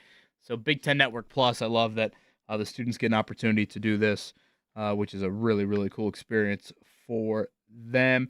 James, the only other stuff I had, Major League Baseball, all the road teams in the AL getting it done. That's how 2-2 is the Blue Jays. Max Scherzer tells his manager, no, I'm staying in. Blue Jays even up that one. The Dodgers are up 3-0. It was a 3-1 win last night as they are about ready to dust off the Brewers. And last night, it was a great one on Thursday Night Football, was it not? Oh, absolutely.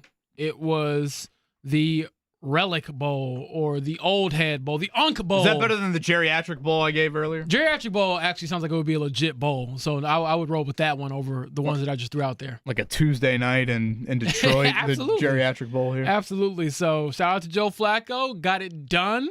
And now you have two Joes on the roster when it comes to the Bengals. And so you had one Joe on the sideline who was injured with the long hair, raising his hands up like he was Rocky after they got the win. And you had Joe Flacco sitting there probably thinking, man, I'm ready to go to bed. It is kind of funny. Like every time they show Flacco on the sidelines, I'm like, gosh, he's like not even looking at plays or anything. He's just like off in his own little world over there. Yeah. I'm I will good. say, though, it was cool to hear him say, someone asked him, what do you want your kids to learn from what you're doing?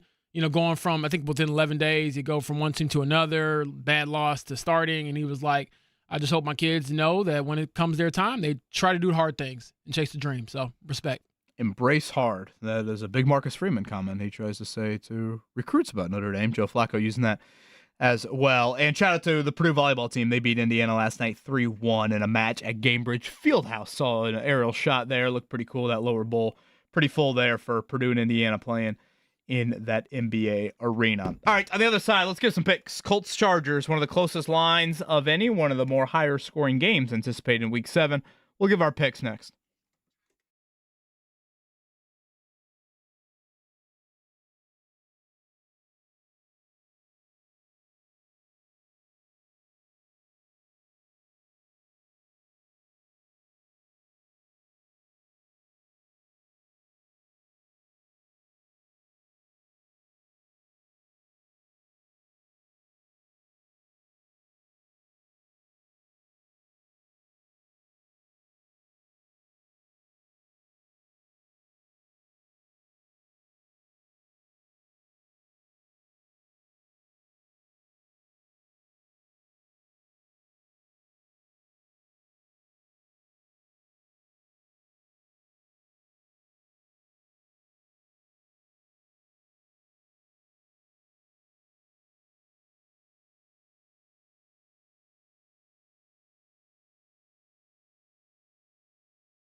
Indeed, it is another trip out to Cali.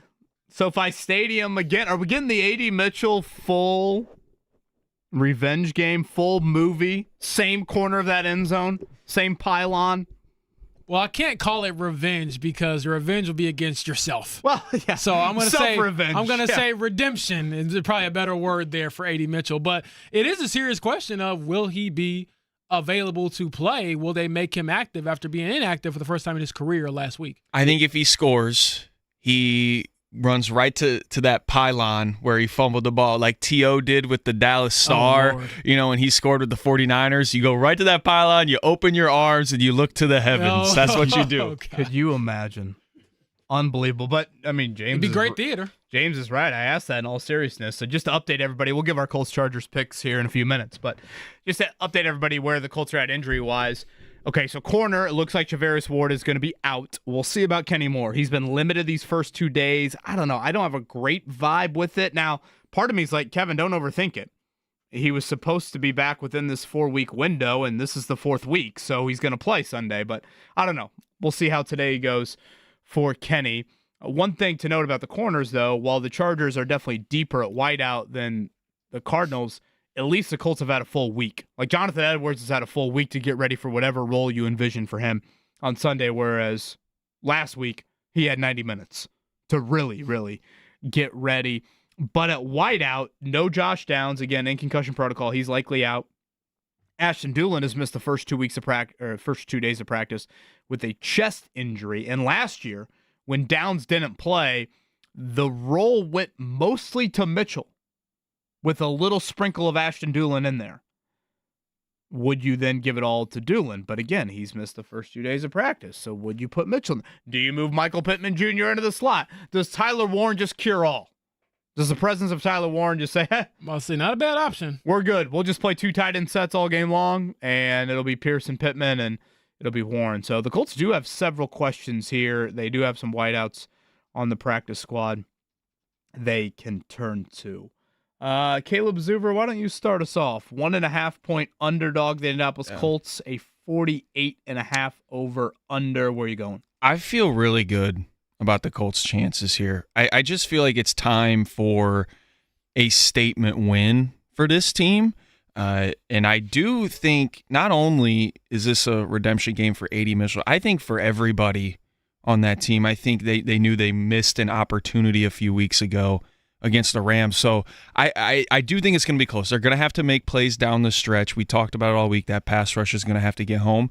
I'm saying 23-21 Colts. Ooh, You're going low scoring. low scoring game. I Okay. am. Okay. James Boyd, what do you like here in week 7? I like that the Colts quarterback is Daniel Jones, playing at a high level. His, I guess, worst game of the year was out in L.A., but even then, I don't think it was like a terrible performance. I think that he will lead this offense, but also looking at that Chargers run defense, I'm like, man, could this be another big performance for Jonathan Taylor? So I will roll with the Colts 33-30. I think it'll be a high-scoring game. I don't really trust this Colts defense, but give me a game-winning drive and you get just within field goal range.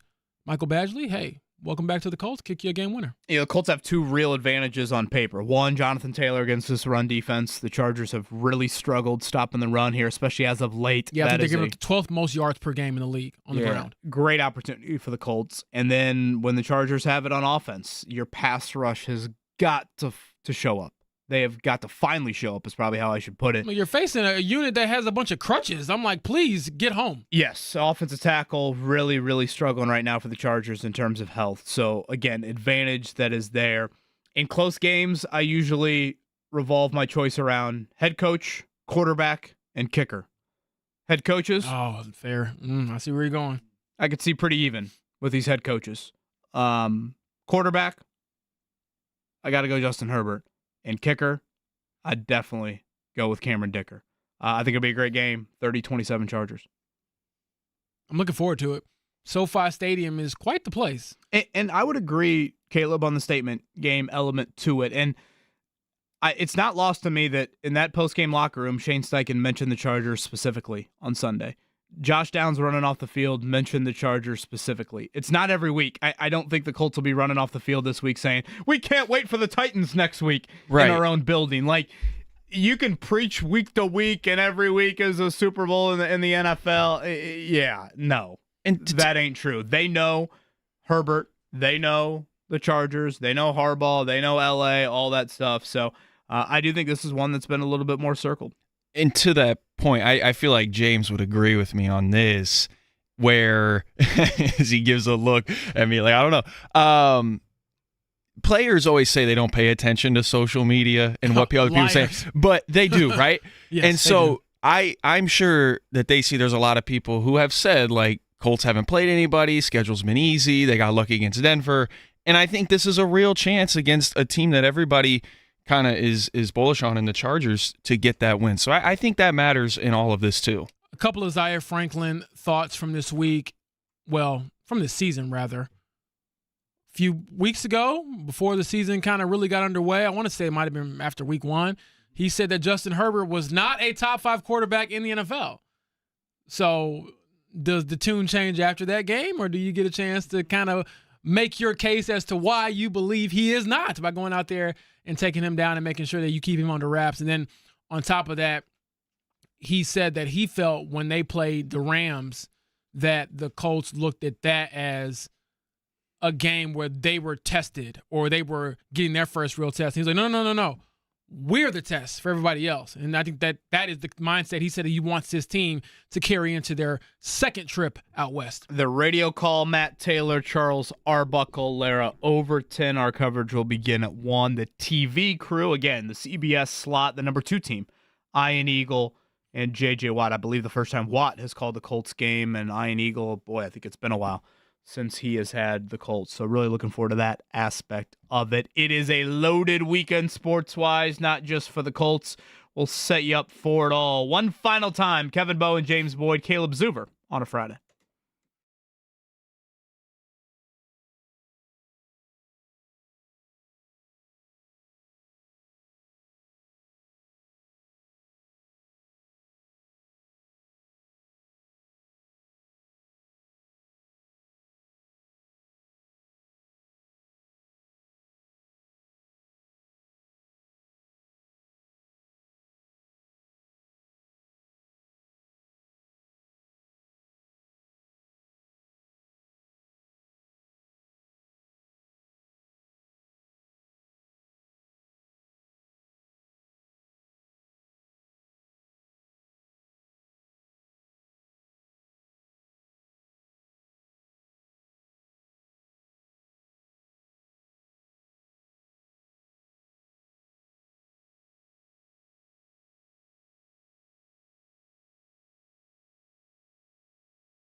That is an excellent rejoiner for what is a loaded sports weekend. By the way, shout out Caleb Zuber. Outstanding all week long, filling in for Mark Dykton. Caleb, thank you.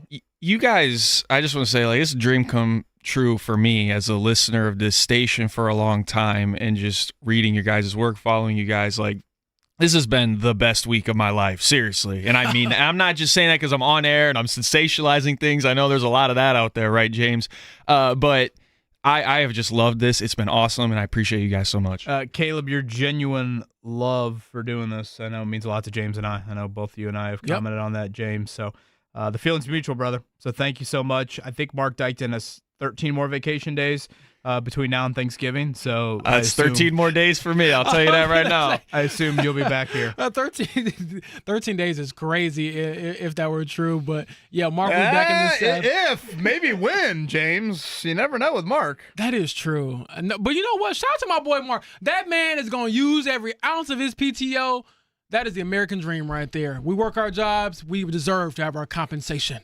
You board the plane tomorrow out there to Colts and Chargers. What else you like this weekend? I mean, you could go a lot. We got a lot of hoops tonight. Again, we got Pacers final preseason game. We've got IU, first game of the Darren DeVries era exhibition.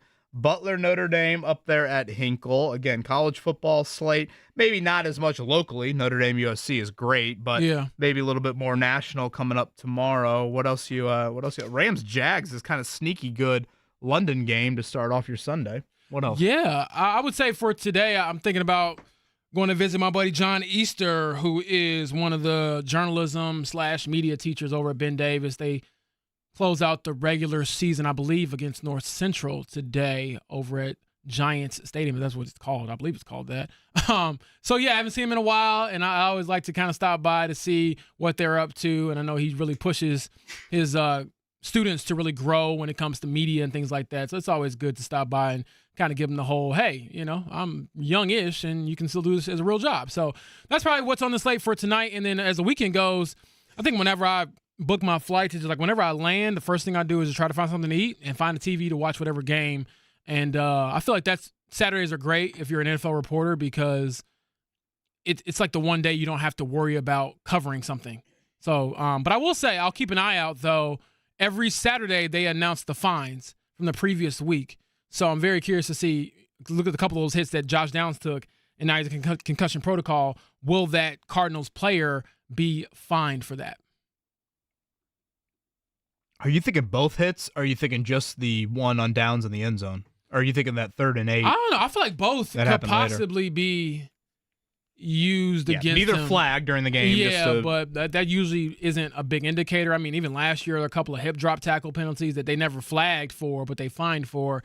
And, I mean, I posted those plays on X/Twitter earlier this week, and I don't see how you can say that they're necessarily like legal plays after going back and watching it, but perhaps I'm looking at it through from the Colts perspective.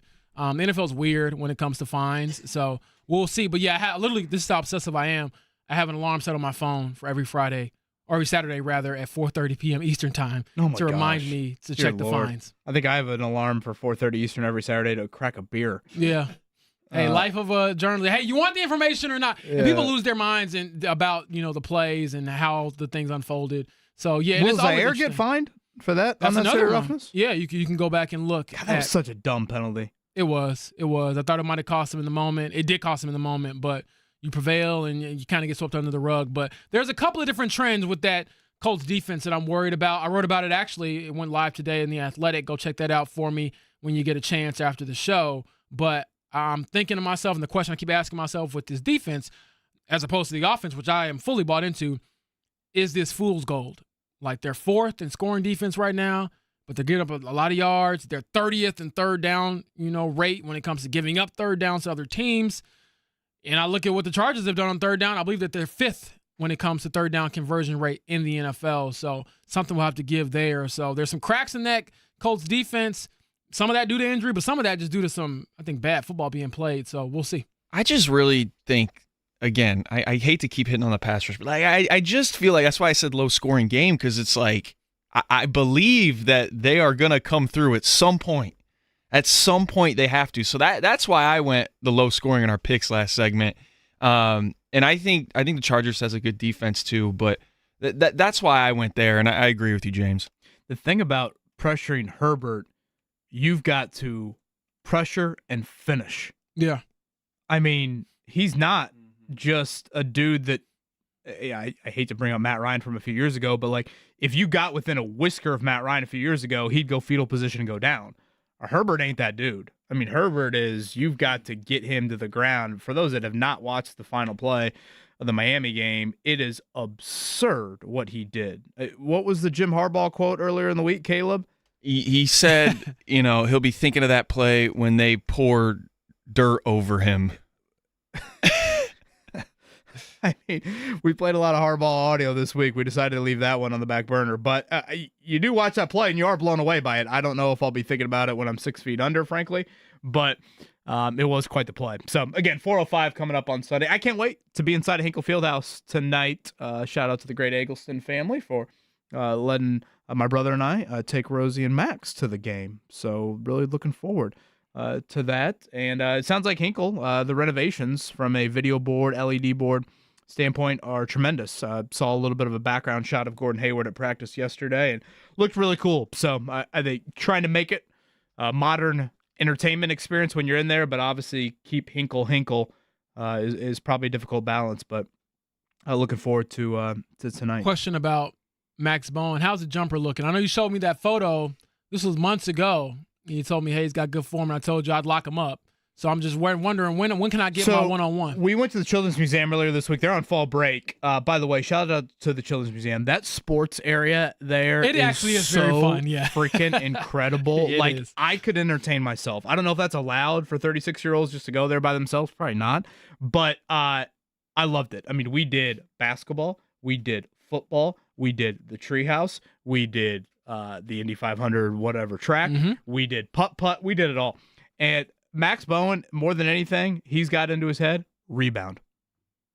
Maybe not a good sign for his jumper, but if he can rebound, that's going to get you a lot of extra buckets. I was about to say, he's a junkyard dog. I respect it. Rosie's jumper looked pretty wet, honestly. So Rosie had a pretty good looking jumper. Well, I'm not discriminatory, so Rosie, you can get these buckets too someday. I'm thinking, maybe if Santa could bring her a Fever basketball, that would be nice here. But a great time that we had at the Children's Museum earlier this week. Caleb, as we mentioned, brother, thank you. Great work all week long. Setting you up for next week. James, of course, will be out traveling back from L.A. on Monday, so it'll be Jeff and I believe Jeff is then out Thursday, Friday. So I will try to call in, though, to check in with you guys like I did last time. Oh, that Give was you a little recap serial at the killer 4:30 stuff. Calling in time. from the plane. Yeah. Everybody enjoy your great sports weekend, the great weather, high school football, final regular season Friday night. We'll talk to you Monday.